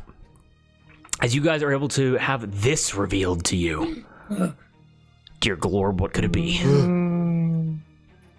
As you are able to see the sunken hold. So, by the way, everything switched around because you guys went to the top and now you're going back to the bottom. As you guys are able to see 4 shrimp, a flooded hold, gemstones and ore deposits, things that seem to have been dragged by the shrimp from the top deck, like beds and chests and barrels down here, and are being given to this horrific coral, like undead figure, whose name is Quarter. And with that, we will be right back after we take a quick break. Everyone having fun? Yes, indeed. Yes, and yes. Okay. Then anybody that's watching, thank you so much for being here, and we will see you guys after a short little break. Yes! Shrimp. I'm with her to Allatour. Okay, we're Brought back. them Okay, from so home. One is for humanoids, the other one is for non-humanoids. what does that mean? It's magical. you think it It's means. enchanted. Okay, Exactly. This we is are not canon. we are This back, is not canon. and I'm gonna need a fresh initiative roll from everybody, What? except for you, Sherry. I want you to give it to me with disadvantage. What? Because not Oh, because I was not 'cause I was rushing over. careful. You're taking your time, very careful. Pros and cons to everything. Hey, the pros, you didn't fall into the center of this combat map. Yeah, exactly. Oh, do we include bless rolls on good. initiative or no? No, that's attack rolls. It's a and saving check, throws. so no. Dirty Got 20. I got a 16 again. 9. That's one 9. better than I got last time. I 16? think. Okay. I'm gonna make just a quick roll for the shrimp. See if they act first. Shrimpies. They are aware of you though, so will not be with disadvantage.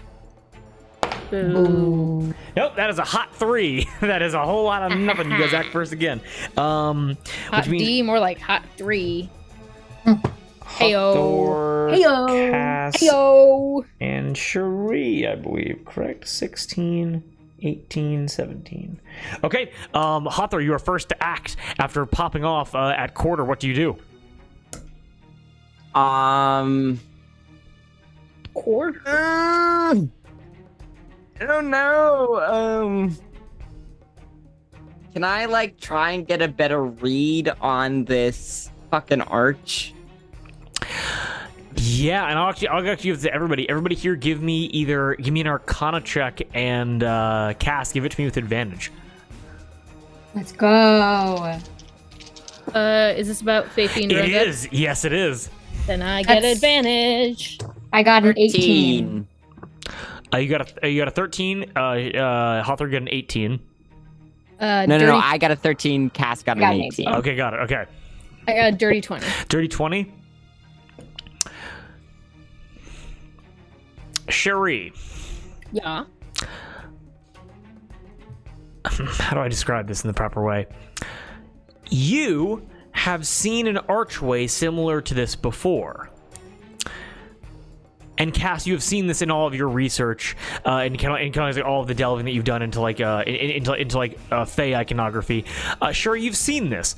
This located in like the lower levels, like near like the kitchens and the 20 that'll buy you a lot in the the kitchens, kind of like the lower areas, like the servant areas. You know, still of course not like the resplendent, lavish decorations that kind of like the upper levels of the LaCroix that the LaCroix estates have.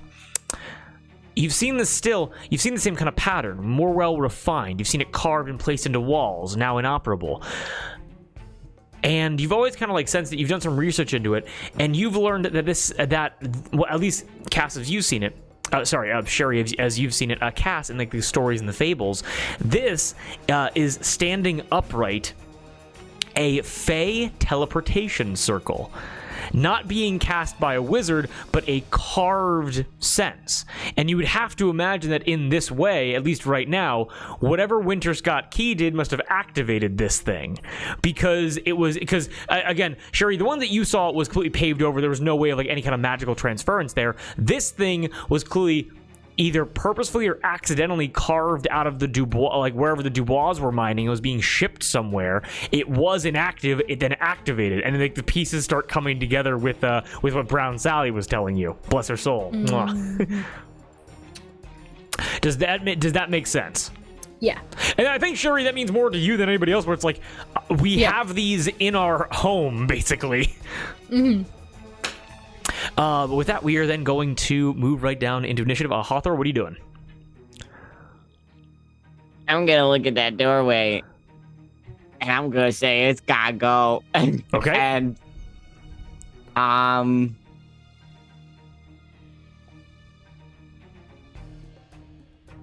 Okay, pop off. God, you got it this. would I believe be- in you.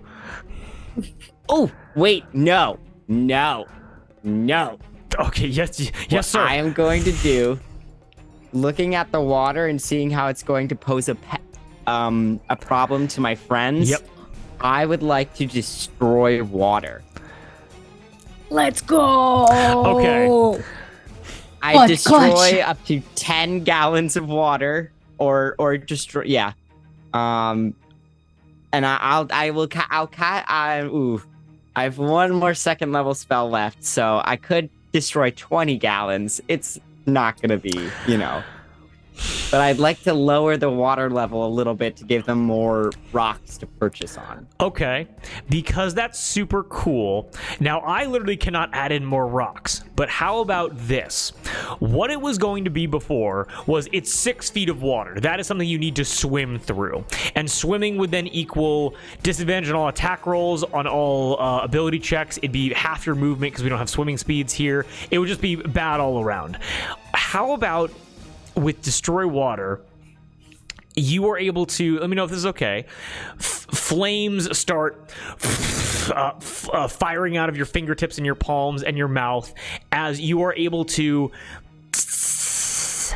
and essentially boil this water enough that it starts steaming, at least on the top section, and it lowers just enough that it's like 3 feet of water, still significant, but it is now walkable. So now it is not swimming, it is now difficult terrain. Make sense? Nice.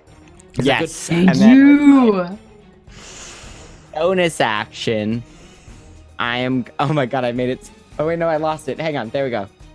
Believe. I'm gonna go to. I'm gonna fly. Wait, I have my movement. Yes, you do. I'm going to. Okay. I'm gonna fly to here, Okay. and that puts me 20 feet away from Quarter. Okay. And I'm gonna whistle again and shoot my spiritual weapon at him. Perfect. And hit myself in the face. Go ahead and grab that spiritual weapon for me and make an attack roll for me. Okay. I'm gonna use this dice. Okay, pop off.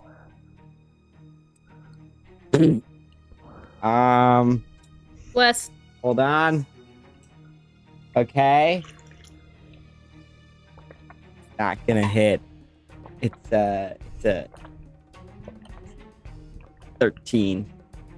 13 just misses as this thing again, riling in pain, is able to, and your arrow shoots by, and it almost seems like, and it seems like your arrow doesn't like this thing at all and just had a hard time concentrating enough to hit it. Make sense? Honestly, just draw a heart. You're gonna have to move the entire thing. But Hawthorne, is that your whole turn? Yeah. Got it. Okay, then moving down to Cass. Cass, what are you doing? Okay, As so you immediately slam into waist-high water. okay, and these rocks is okay. Waist high water. Mm-hmm. I am going to. What am I going to do? I'm gonna come up here first. Is Saute like on top of a rock, or is he just Nope. in the water? So Saute's in the water, and because these shrimp have a swim speed, they will not be a disadvantage. Okay. I'm gonna attack Sauteed. Okay. Yes, Sauteed. Sauteed. Sauteed. Shuri's arms. What are you doing? Sorry, don't mind me. That I'm is- All planning. good. A dirty 20 to hit. Dirty 20. Dirty absolutely hits. Roll damage. Dum-a-dum, ba-ba-dum.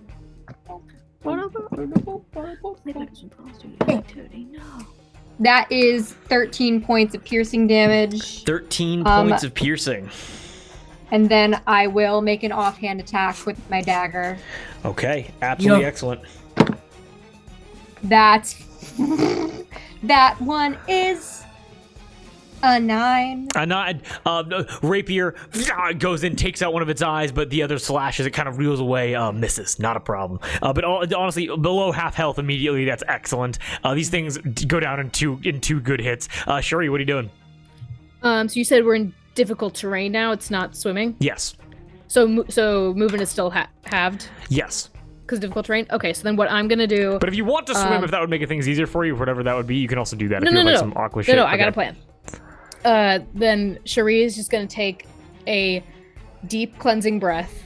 Okay. And if anyone was watching, you would see the acidic nature to her skin kind of just evaporate, and she returns to her normal self. As for my action, I will flush toxins. So I will get rid of the mutanogen that I consumed.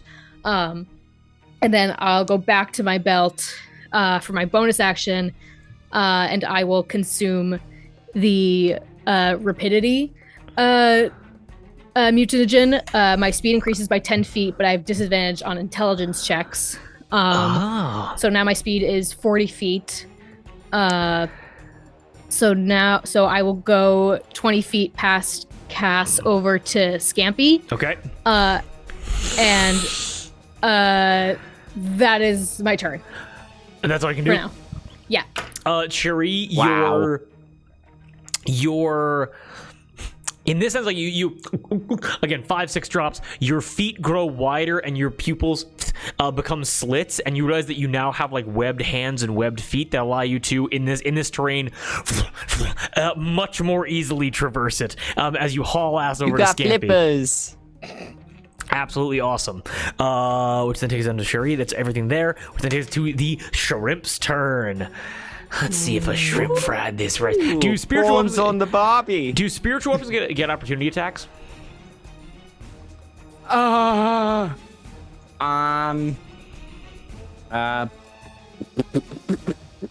no. I don't think so. Okay.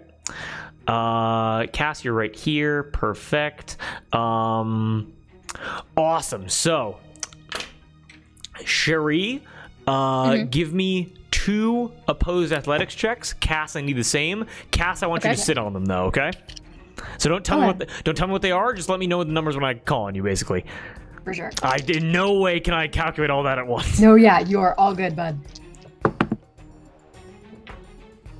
Wait, what's happening? I'm sorry. Just Kate and Darbs are giving me athletics checks. The one of them is a 25. Okay. The other is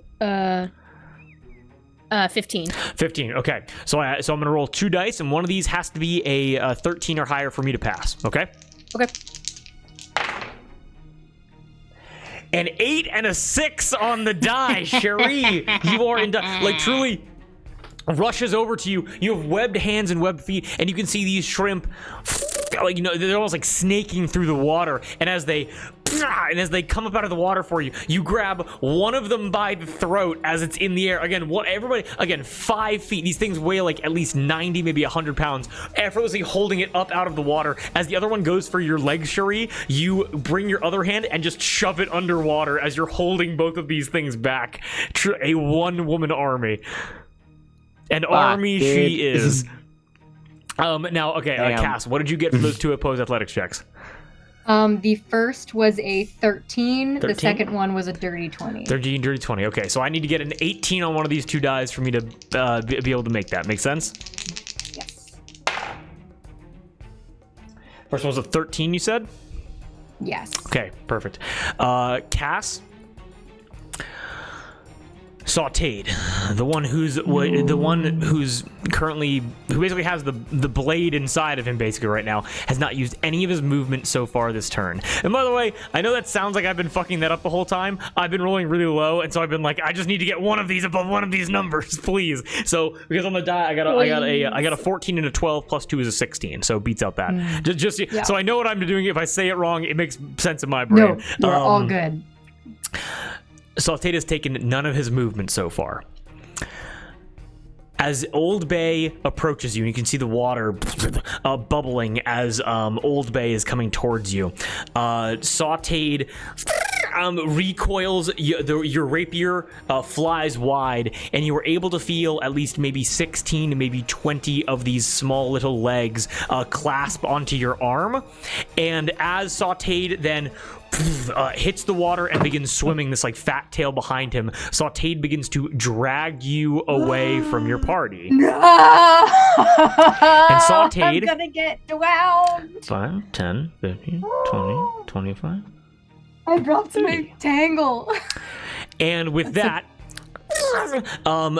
turns his body, basically chucks you, gets you up onto the rock, and then basically dismounts you as you have been moved all the way over here, closer to the gateway.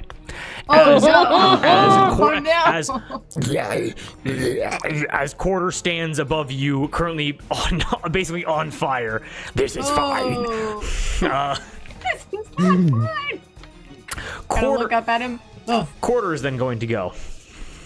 Oh no. I can't wait. No, my arrow's flying around him really annoyingly, and I'm saying, fuck you. I can take it. I can take it. Let's go. Cass, Let's go. I need one more opposed athletics check, okay? Okay, with advantage, because I still have my channel divinity. Okay. Swim away. I rolled an 8 and a 9. 8 and a 9. For 12. For 12. This has to be a 9 or lower for Quarter not to shove attack you and throw you into the portal. Okay? Okay. Pray for some drill rolls. Fuck it up. Fuck it up. Fuck it up. Fuck it up. Cass. As you are dragged through the water, and as you look, you're able to see just so much nature having come in here from the sea, with just being holes in the side of the ship, waves lapping up, sand, there's kelp, small little like pockets of shrimp all around here, and you're dragged through the water, and you have salt water in your eyes, and as you're lifted up, you're only underwater for like maybe like 4 seconds, as you're then dragged onto this stone slab, and you can feel these, you know, basically like legs let go of you. As this shrimp dismounts, you kind of turn yourself over, wipe your eyes off, you get up, and as you like kneel and start pushing yourself up, you see this coral zombified sea fallen form look down to you and go, ring the bell. Ring the bell, grabs you by the scruff of your armor, by your plate mail, and with a shove attack with a 19 on the die, throws you behind him as you go into this portal. Okay? Ooh, okay. Everybody's able to watch as Cass fully disappears. We will come back to you on your turn. Sound good? Bye. Yeah. Okay. With that, Sherry and Allatour, you guys watch as Quarter just fully chucks Cass into this portal going God knows where.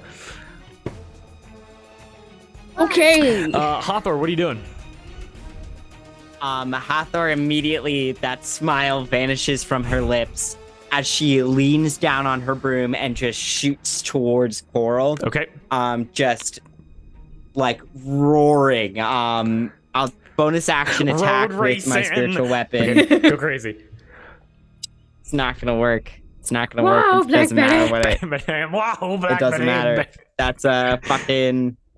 That's an 11 again. 11 misses. does not hit, sadly. I want to. Can I see Cass through the portal? No, it is a veil of just waves and blue. That is all. Okay. The blue. Turning to Cherie, I say, "You handle the shrimp. I want to grab one part of the archway as like an anchor and just shove my hand through to hopefully for him to grab." Okay, you shove your hand through. Not a problem at all. As you shove your hand through, is that your turn? Yes. Okay. Cass, we then cut over to you. Give me a quick Constitution saving throw for me. Saving. Bless. D4. I was about to say, do I still get blessed? Yep. Okay. Let's not roll that one. Let's roll this one.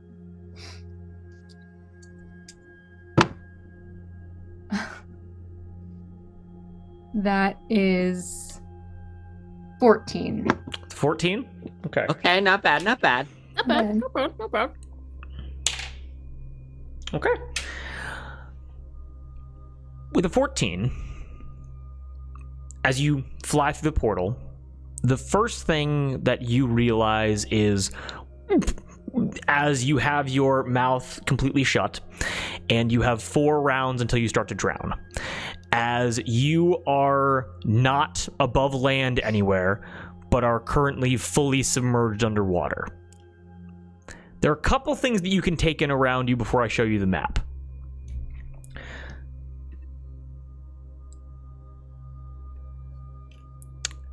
The first thing that you're able to recognize is you look up and you're easily maybe 30, 25 feet underwater.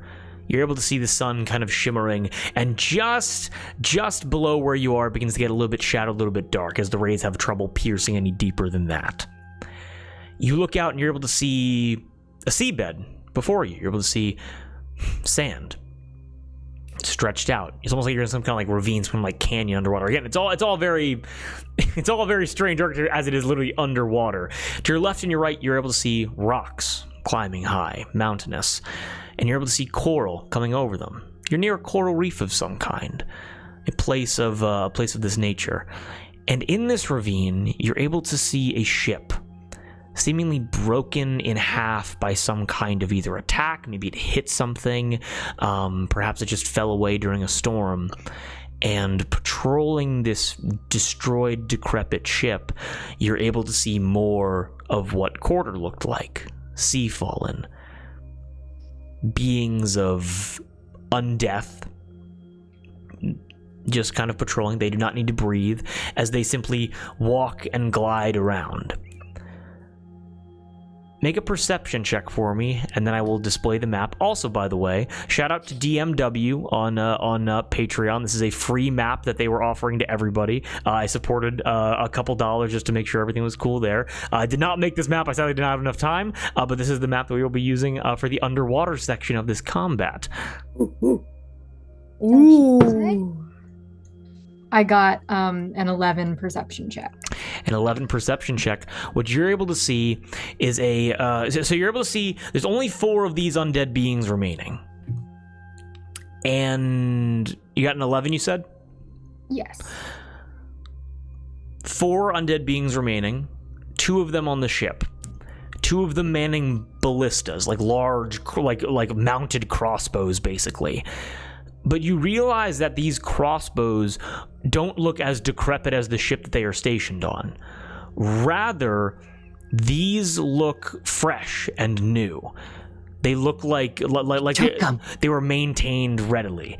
And you recognize the wood of those ballistas being the same as the ones that presumably would have been on Jamin's ship.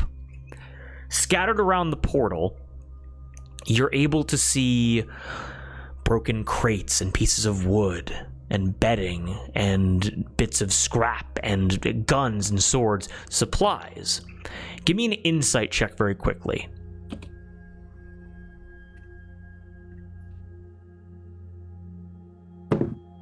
$19. You've traveled to the Arbor before. You're looking around all of this, and it's like, this is again, it was confusing. Those shrimp were gathering things under some kind of like instruction by these people, perhaps.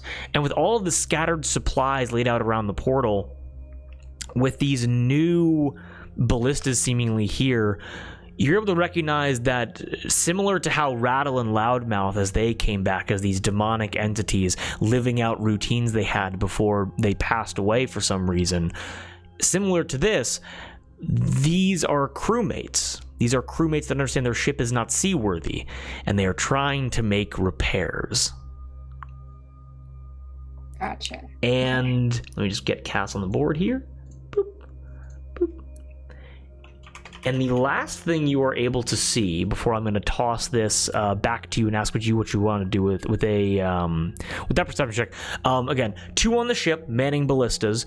You're able to see 2 next to a yellow coral tree, essentially, and you're able to see a figure that looks not too. He looks larger. He looks more commanding, but he does not look that similar to this this coral sea fawn. It almost seems like he's a step above. And you're able to see this figure here, a captain fully overtaken by the coral, with his peg leg pink and flowering. You see his face has been overtaken by long growths imitating facial hair, like a mustache and a beard. You're able to see small organisms floating around him, chomping away at whatever he is made of. And you see he's brandishing a cutlass, long since rusted and dulled, but with his large arms, thick torso, and stocky legs. Even if this blade will not cut you, it will certainly crush you if he swung. And you see words being said. At least, give me one more perception check, and then I'm going to toss it over to you. That's a 9. 9. Air escapes through his lungs if he has lungs at all. He can clearly breathe underwater, but you are unable to hear whatever words he says. With that, Cass, what do you do? And you also see a ballista currently in front of you that has not been mounted to the ship yet. A ballista which is pointed towards either the ship or towards this like captain-esque fellow in the coral tree. What do you want to do? I'm going to sneakily try and get behind this ballista. Okay. And I kind of want to... Is it loaded? You were able to see, yes, it is loaded. Okay.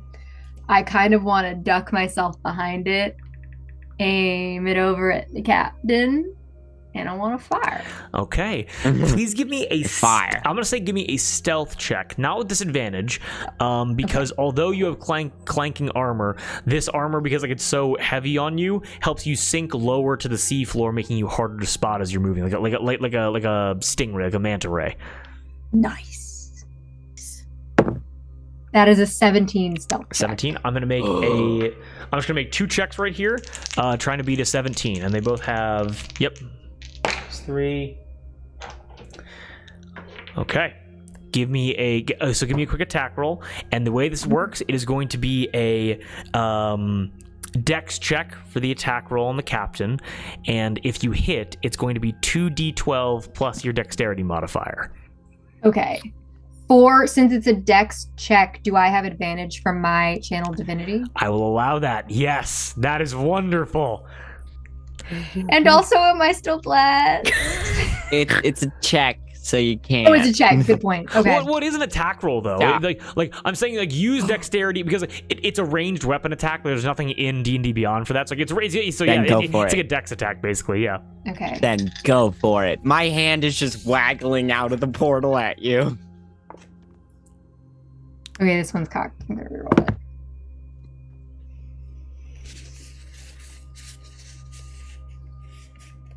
That's a dirty 20 to hit. A dirty 20 does hit. Okay, roll damage. That's 2d12 plus your dex. 2d12 plus dex. Let's roll these ones. That is 17 points of damage. 17 points of damage. It's an arrow. It's a thick bolt from this ballista. Will not be slowed by the water at all as you... Hard to do underwater sound effects.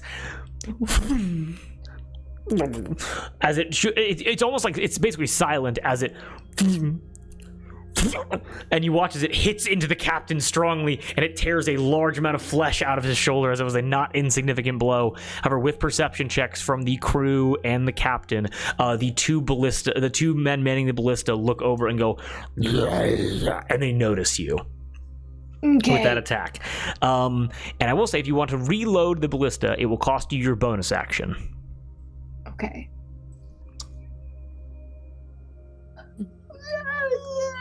Am I allowed to go back Oh yeah, sure. to my friends.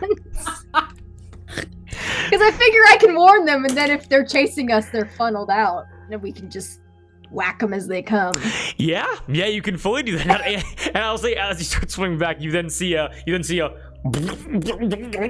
just see an arm begin flailing, and Hawthorne, your arm gets immediately just soaked in water as you start grasping around.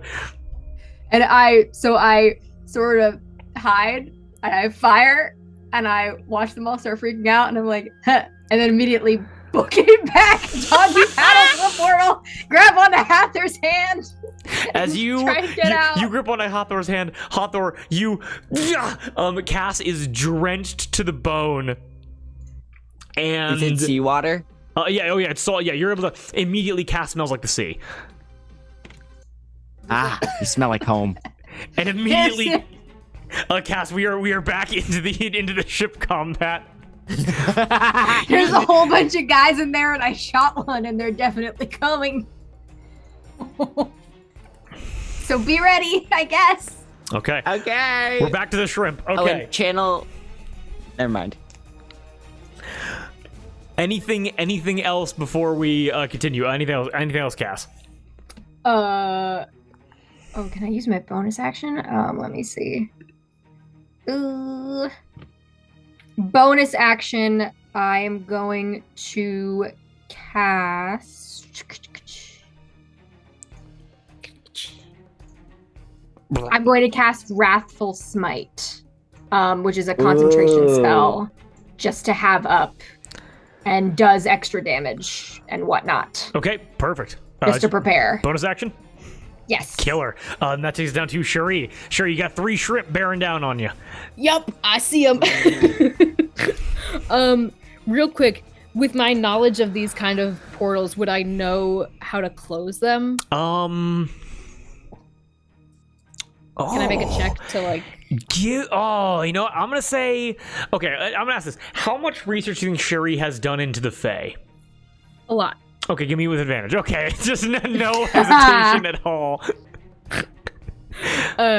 History?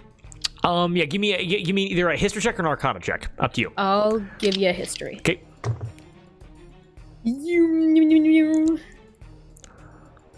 22. 22. You want to shut this portal down. Okay. Now, I'm going to give you the simple answer first, and we can go from there. Cherie, your first thought is, if I hit it real hard, I could break it. That's number one. Okay. However, it is solid stone, and that would be very difficult to do. You then... It was old stories, old history, may not work at all. But there has been suggestion regarding interaction between the Fae and those from the celestial plane. And there's no guarantee that this would work. But you've heard tell of like celestial energy and Fae energy kind of like running into each other at some points, and you would imagine, oh, if I could get myself to that portal, if I can somehow get like celestial energy or celestial blood into the portal somehow, it might cause enough disruption. It might just shut it down temporarily or permanently. Make sense? Gotcha. Then with that, as I get ready to attack these shrimp, I shout to Hawthorne, the Honorable Viscount, "Celestial blood! Celestial energy!" And I point at the portal. Hoorah! Okay. I look at Hathor. uh, We got options. I'm mixed. I don't know. and I'll swing on Scampy. Okay, go ahead and swing. Yeah. Scam. Oh, he's almost in at 20. Add your bless. I did. I rolled a 1 on it. No, I'm sorry. How dare you? No, you're good. 9. 16? 16 Still hits. hits? Yep. Okay, bet. Because 14 is their AC, 14's right? their AC. Yeah. Yes. Scampy. Nice. Scampy, you suck. Hey, fuck you. 12 points of damage to Scampy. Fucks him up. Nice. And then, Drew, we established that I can make an offhand attack with my crossbow. Yes, you can. Okay, then I will make an offhand attack with my bonus action. It's so cool. Also on Damn. Scampy. Also on Scampy. Damn, if Hathor didn't get the vibe that you're taking, she would have such a crush on you. Wait, what do you mean she gets the vibe that I'm taking? Cherie Listen, is, Hathor. Cherie is Yeah, single and Hathor looks dedicated at to you the and goes, courthouse. "Ah." Not a Yeah, goddamn Cherie's clue. single. Listen. She's single and ready to mingle. I don't know what you're talking about. Hathor can look at somebody and be like, nah, I don't have a chance. We're not Virgin. exclusive, so we literally established that. Okay, hold on. Crossbow. 17 to hit. Hits, roll damage. Okie dokie. Skirt deer. 9 points of damage. 9 points of Scampy. damage. To Scampy specifically. Yes. Cherie, you yell that out. You bring your sword up underneath the throat of Scampy. You basically, it cuts into like whatever, like what significant arteries might be like around its head. You press it back by 5 feet into the wall, and as it's like chittering and screaming, you just bring out, it is, you bring out your hand crossbow, shoot it directly in the eye, it stops moving, and you drop your sword and it falls into the water. As you're like the fucking medieval John Wick. Yeah. Truly. And then once I drop. Yeah. No. And then as I drop Scampy, I will prepare against Popcorn and Old Bay. As Scampy is fully dead, excellent. Let me just get out of here, Scampy. Nobody likes you. You died for nothing. We then cut down You're a to freak. sautéed Popcorn and Old Bay. Sachit, I hate you. You mean poorly. I'm You're gonna the worst cook you form and of eat cooking. you. I literally can bite you and then my mouth will cook you and then I'll eat you. Cass, you smell of the sea. Sautéed is drawn to you and not over to Hathor. Please give me an opposed bitch. athletics check. I'll let you know what you have to beat. You have to beat a 10. I have been God getting damn it. so lucky. Oh, I got 8. You got With advantage? Because Yeah, I- you're I rolled a 4 and a 5. Am I going back in the hole? this thing. It out of the water. It balls up like a ball. It slams into your chest, and you go. You were able to hold your breath, and you're knocked back into the portal. After you just hear Cassiana go, Fucking "Come damn it! As Sauté's right there. Sherry, I need 2 opposed athletics checks from you. Okay. Probably going in the hole with you. Welcome to the hole. Welcome to the hole. That's what Palm said. Okay. That's what Palm I'm so said. sorry. I'm so sorry. No. It's great sweeping romance, and the first time Paul was like, "Hey, welcome to the hole, baby." I'm And not Cherie even was like, French. The first one. Cherie- First one's a 22, 22. and the second is a natural 1. Okay, let's hope for some Drew rolls. I manifested it. I said I was God coming damn in it, the we're all hole. go- I also got a natural 1. Rollies! Wait. What's your athletics modifier? +6. +2. That means even if I fucking roll on that. God. I mean, honestly, Drew like, rolls beat Cherie rolls. I mean, honestly, They both fall. I mean, honestly, Sherry, just give me a quick attack roll. Just give me a quick. Just give me real quick. Just real With quick. bless? What? With Yes. bless? Yeah, with bless, obviously.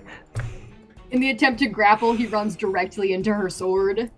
Am I making this attack with my sword, or is this Yeah, just with another your sword. strike? Yeah. 16. A 16. Yeah, roll damage. I'm not gonna tell you what it's for, but just roll damage. I'm scared. Ah, shit. Fuck. Damn. Tits. Hey, language! What? Sorry, I dropped all my dice. That's 17 points of damage. 17 points of damage. Holy moly! That is fucking nuts. As Popcorn tries to like get behind you and tries to like latch over you, you're able to instinctually get your like the cross guard of your sword up and like jam its mouth so it cannot bite you or like grapple onto you. And as Old Bay is coming in towards you, trying to like latch onto the front of your armor, you're able to again stop it with your incredibly muscular gauntleted arm. And as your sword, again, blade hanging right above Old Bay, you're able to scrunch up like whatever flesh you can feel and shove Old Bay up and cut. So instead of it you swinging down, you move the shrimp up and slice into its back as you then just drag it across and you just release. You're just Sherry is in her element right now of just taking out monsters. Shrimp killing Allatour machine. is just looking very respectfully. I am looking respectfully. And with that, I'm going to make a quick roll for something that's happening completely off screen. Just completely off screen. It Awesome on him. Portal. I need to roll. just starts to turn red. Kramer, what's going on in there? It's the red, Jerry. Okay. Oh no. Oh no. Aw, shucks. Okay, awesome. We then go back to the top of the initiative order. We then hop back to Hawthor. What are you doing? As Cass is fully gone again. If I move, does this guy get an opportunity attack on me? Yes, he would. Ooh. Stay there, bestie. I'll be fine. I have 60 feet of movement with the broom. Okay. Is that slowed in water? I'm gonna say it's halved because you would make a lot of drag for the broom underwater. Make sense? Can I then send the broom after Cass? Yes, you can absolutely do Such a that. cool idea. To pick him Sick up as and hell, bring him dude. back. Hawthor, you were able to hop off of your broom, and it's soundless as it just disappears into the portal as you chuck your broom in. Cass, as you come on, you're in the water, and a broom begins flying towards you, basically. Oh. Not past you. It's like you're able to grab onto it. Fuck you! It goes for the captain. Meow. Starts hitting him. Okay, Hawthor, great. Disney movie? I will say it's just an object interaction that requires nothing of you. What do you do? Okay. Action, bonus Cool. action. She whistles really sharply. A dude. I can't whistle. Thank you. It's okay. And it will swirl around Sauté's head as she draws her rapier and will attack. Could she flank with her spiritual weapon? I'll say yes. I will allow that. Okay. Let's go. That was a really cool thing. Nat 20. Natural 20. Natural 20. Let's I go. rolled a nat 20 and a 19. Go, roll me some damage, my guy. Roll some damage. Okay.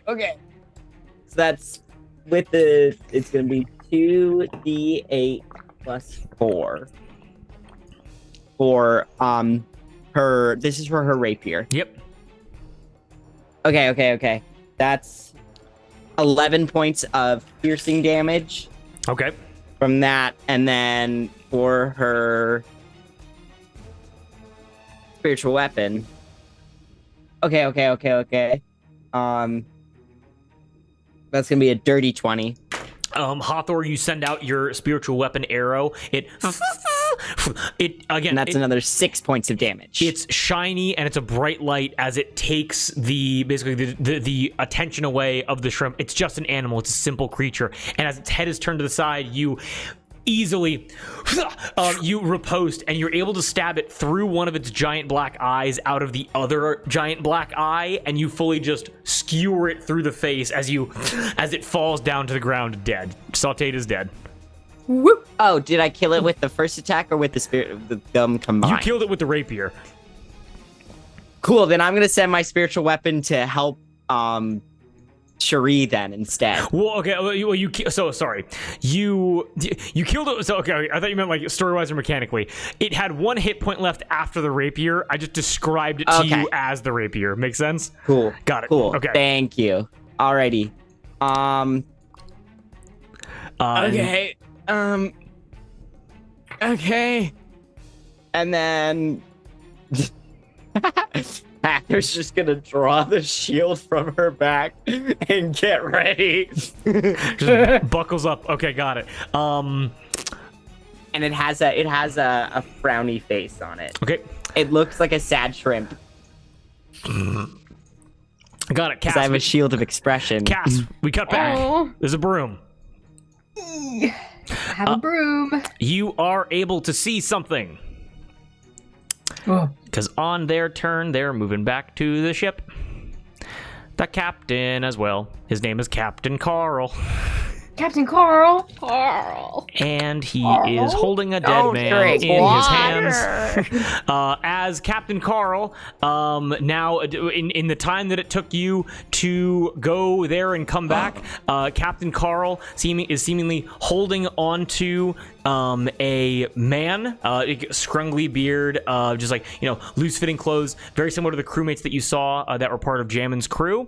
And you are able to see that this crewmate has bulging eyes and a crushed throat, as it seems like this captain has fully killed this man in the time that it took. Huddled over by that coral tree, in the time it took you guys to go out and come back, dragged this man out of there and fully killed him. Oh, yikes. You were able to watch as Captain Carl says something again. Cass, give me a perception check. 19. More words, and Captain Carl, holding this man by the throat, looks down at him, and weird enough, seeming like acknowledges that he is dead, and goes tip-top shape, and lets the body go. The body, having drowned, just floats in the water, basically just left exactly where Captain Carl leaves him, and you are able to look around the ship, and almost like ghosts or apparitions, like shadows hanging in the air, you were able to see 3 other crewmates lying dead around the ship, either through drowning or through unnatural causes. As Captain Carl, still horrendously wounded, give me a quick stealth check as you are now through the portal. Ooh.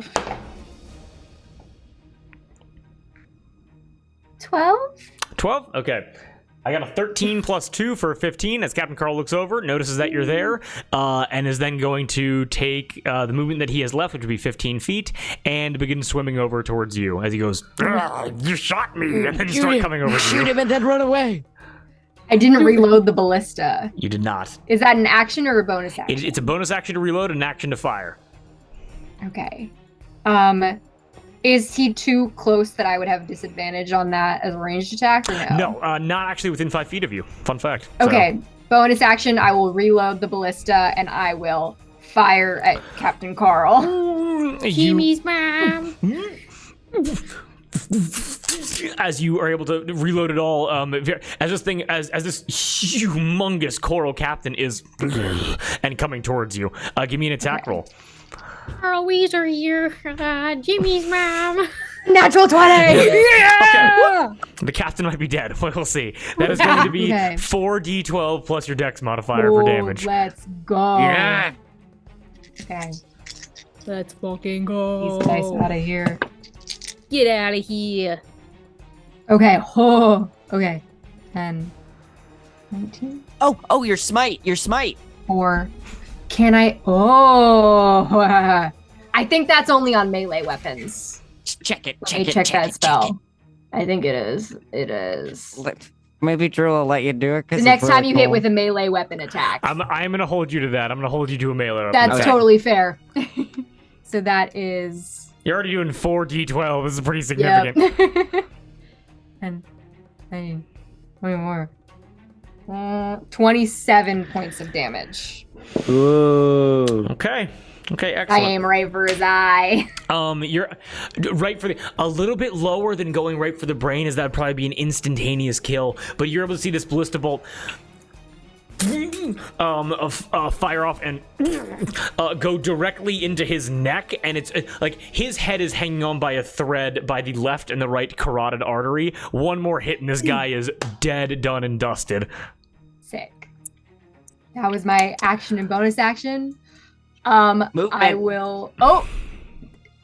I'm going to. I don't know if it'll help. I'll scooch, or actually, can I? Can I use the broom? Yeah. What do you mean? How much movement is the broom in the water? 30 feet. 30 feet. 30 feet. Okay, excellent. Then that's my speed not halved anymore, which is fantastic. I will I'll take my. I don't want to use actually. Yeah, I just want to try and get away from all these people. So I will get over here. Well, I don't want to be right there when you guys are. I don't want you to. I don't want. Now we're split. So They're just gonna go after So you actually dude. have 10 feet more of movement. I'm gonna say this to you right now. As you look around to the coral tree, it's coming out of a rock protrusion, like an underwater, like bundle of rocks, and you're actually able to see a slit leading in, and then a little like gap leading up. If you wanted to kind of get further towards this like rock structure. Oh, it's. Give me a nature check, and I will be very clear with you. I don't think I had. Natural one. That was a It's funk. rocks. Yo, fucking hey, yellow matches your glasses. Oh my god. There you go, awesome. So I'll yeah, kind of stupid hide behind it. I fucking guess I'll hide glasses. over here. give me a perception check real quick. Perception. 11. 11. You're able to see like through the so like you're not at the entrance yet, but through a little slit you're able to kind of look up, and you like somehow just a little bit are able to see like a shimmer. Like it's weird. It's like it almost like it's like a veil that stops the water, and it's like past there like shimmering, and you realize there's an air pocket inside of this bundle of rocks right here. I gotta go. I'm gonna go breathe. I'm gonna go breathe some air. As you whip around the side, you go into this little cave, and you notice so basically it's a rock structure. There's a big mouth of it. It goes up by about 5, maybe 10 feet, and there's an air pocket up there. And as you come out again, your eyes are burning salt water. You're dripping wet. You're able to hear, "Are you here to save us?" As you're able to see 2 alive crewmates in this small little underwater cave. Oh shit. Who you be? They look wet, they look hungry, they look thirsty, as they look to you, completely confused. I am the Honorable Viscount Cassiano Alwyn Pavel. I don't care. Neither of us care. I have backup. I can fight these things, and we'll get you out of here. Okay, I have one question to ask you. Also, I'm Jimmy, and that's Timmy, by the way. Jimmy and Timmy. Exactly, twins. And really happy that they didn't get us first. But this thing is, they're crazy creatures. I think they want us to fix their ship, but we don't know where the other 4 men are. Are they okay? I'm sorry. We probably could have expected that because I think this is the only air pocket, but I just wanted to ask just for posterity's sake. Okay, Yeah, that's fair enough. But Wishful thinking. We're getting out of here, though, right? Most likely, yes. Okay, awesome. And they give you a thumbs up, and Jimmy and Timmy are here to fight. Let's go, Jimmy and Timmy. I'll rename them now. These are my boys. So who you fooling? Who you fooling? Jimmy's mom. Jimmy's mom. Okay. With that, Cass, is that your whole turn? Yes, that is my turn. Perfect. We then go down to Sherry. Sherry, you are fighting shrimp. I'm fighting shrimp. Okay. Nope. Yep. There we go. Skadoosh. All right. Cool. What are you doing? Keep fighting shrimp. I'm fighting shrimp. I'm gonna keep fighting shrimp. Okay, got it. I'm gonna take a swing on popcorn first. Okay. Go crazy. It Oh, God. keeps almost being nat 20s. 15 hits. 15 hits. Yep. Okay. Bum-ba-dum, bum-ba-dum. I can reroll both of these. Bofa? Both? Woo! 16 points of damage to Popcorn. How do you take out Popcorn? What was the last movement I did? I moved my sword up onto one of the shrimp. So you have the guard blocking Popcorn's mouth, and you have like Old Bay sliding across it, cutting himself, basically. I kind of drop the pose I was holding, and as I do, I just slash down on Popcorn, and with like the upswing, I just cleave it in half. Again, you bury the blade deep into its back, and as you kind of like elbow, you push out from Old Bay, bury it deep, and then with one swipe, as it's out of the water, coming towards you again, fully in half, as it just sprays blue blood everywhere, as it is dead, fully. And then with an offhand attack, I will shoot Old Bay. Okay, excellent. Got the Old Bay. Shout out to Kate. Shout out to Kate. Shout out to Kate. Oh wait, no, this is with my crossbow. Hold on. 18. Hits, definitely. 7 points of damage to Old Bay. Okay. Again, cleave it straight in half, without even having to look at it with your hand crossbow. You reload a bolt on your hip. You turn around, holding it upside down. You just quickly shoot Old Bay in the vulnerable part of it underneath its armor. As you just turn around to fight it more. Old Bay is still up. Old Bay is up. Yes. We fight to the last man. Two lives. I might take an opportunity attack from this. Okay. But I would, with my movement, I'd like to go because I still have that mutagen up, and it's still difficult terrain down here. Yes, difficult terrain. I'll go 20 feet next to Hathor, and like as I'm going, I'm keeping the celestial blood thing in my mind, and like as I'm like going with the mindset of getting ready to close the portal. Then once I get there, I turn to Hathor. I'm like, "Where's the Viscount?" I don't fucking know. I said to broom it, he didn't come out. We go in. I get my sword ready and wait for. I stand in front of Hathor and hold up my sword and wait for Old Bay to get over here. I'm gonna kill Cass as soon as he comes out. Don't worry. Okay. You just chop Hathor's head off. So you're prepared. I've just had enough of them. So you're prepared. Excellent. Anything else, Cherie? No, that's my turn. Okay, excellent. Okay. Before I hop over to the other map, Hathor, is there anything you'd like to do? We're just gonna prorate your turn, basically. Anything you want to do? Or are you going through the port? You want to prepare an action? I want to go through the portal. Okay, excellent. Sure, I will actually say this because it's not gonna take all your movement. Sherry, would you like to go through the portal as well?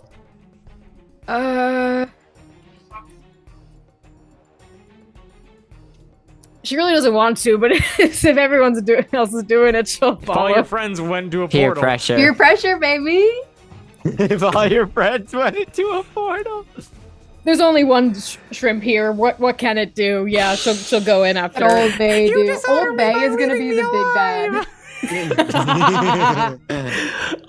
Sherry. Ritual unaliving now. Sherry and Hathor, as you both Channel Divinity is still up, so Turn Undev is in a 30-foot radius around me. 30-foot radius. Okay, got it. As you both enter into the portal, and you are both met with this sight. The Honorable Viscount Cassiano Alwyn Pavel III, to you, as you come through the portal, is nowhere to be found. But what you do see is undead soldiers manning ballistas, along with a choral captain seemingly rushing towards a yellow coral tree. And Hawthor, sadly, your broom is nowhere in sight. And that's where we're going to end tonight's session. We'll be finishing this next time with the rulebook option. You fucker. You fucker. I'm a little fucker. I'm never letting you ride that broom again. I'm gonna fucking throttle you. Now, admittedly, you might save two. Now, okay, well, first of all, ladies and gentlemen, are we all having a good time? Yes. Very happy to hear. That's absolutely wonderful. Yeah, this is a ton of fun. This is absolutely awesome. So happy that I gutted this and redid all of it. The other one that I had was so uninteresting and so bland. I think this is super cool. And I hope you guys are having a good time with this. Absolutely. Yeah. Love fried shrimp. Yeah, and yes, I love the multi-stage because, you know, like the idea of like a dungeon crawl can be like kind of like samey, like kind of stale. The idea of a breakneck speed run of kill as many enemies as possible, and I also love the idea of like this is meant to teach you like guys like resource management of. If there's a bunch of like really easy enemies, don't blow your load too fast because there's gonna be some significant stuff coming up. But yes, I hope that was a ton of fun. And also, we got 2 lives on the line now. Jimmy and Timmy. Jimmy and Timmy, the twins.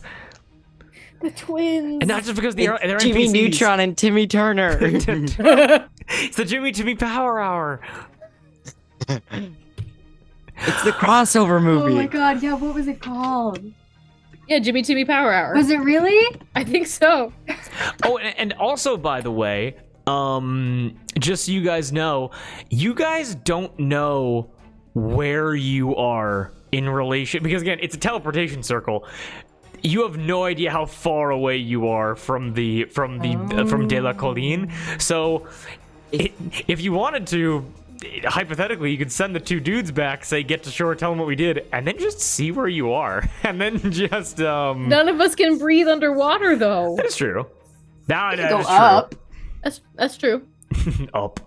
Cass, if you had just flown back into the portal, we could have destroyed it and been free. But then Well, these but two, then we wouldn't know that Jimmy and Timmy were here. Jimmy and Timmy would have died.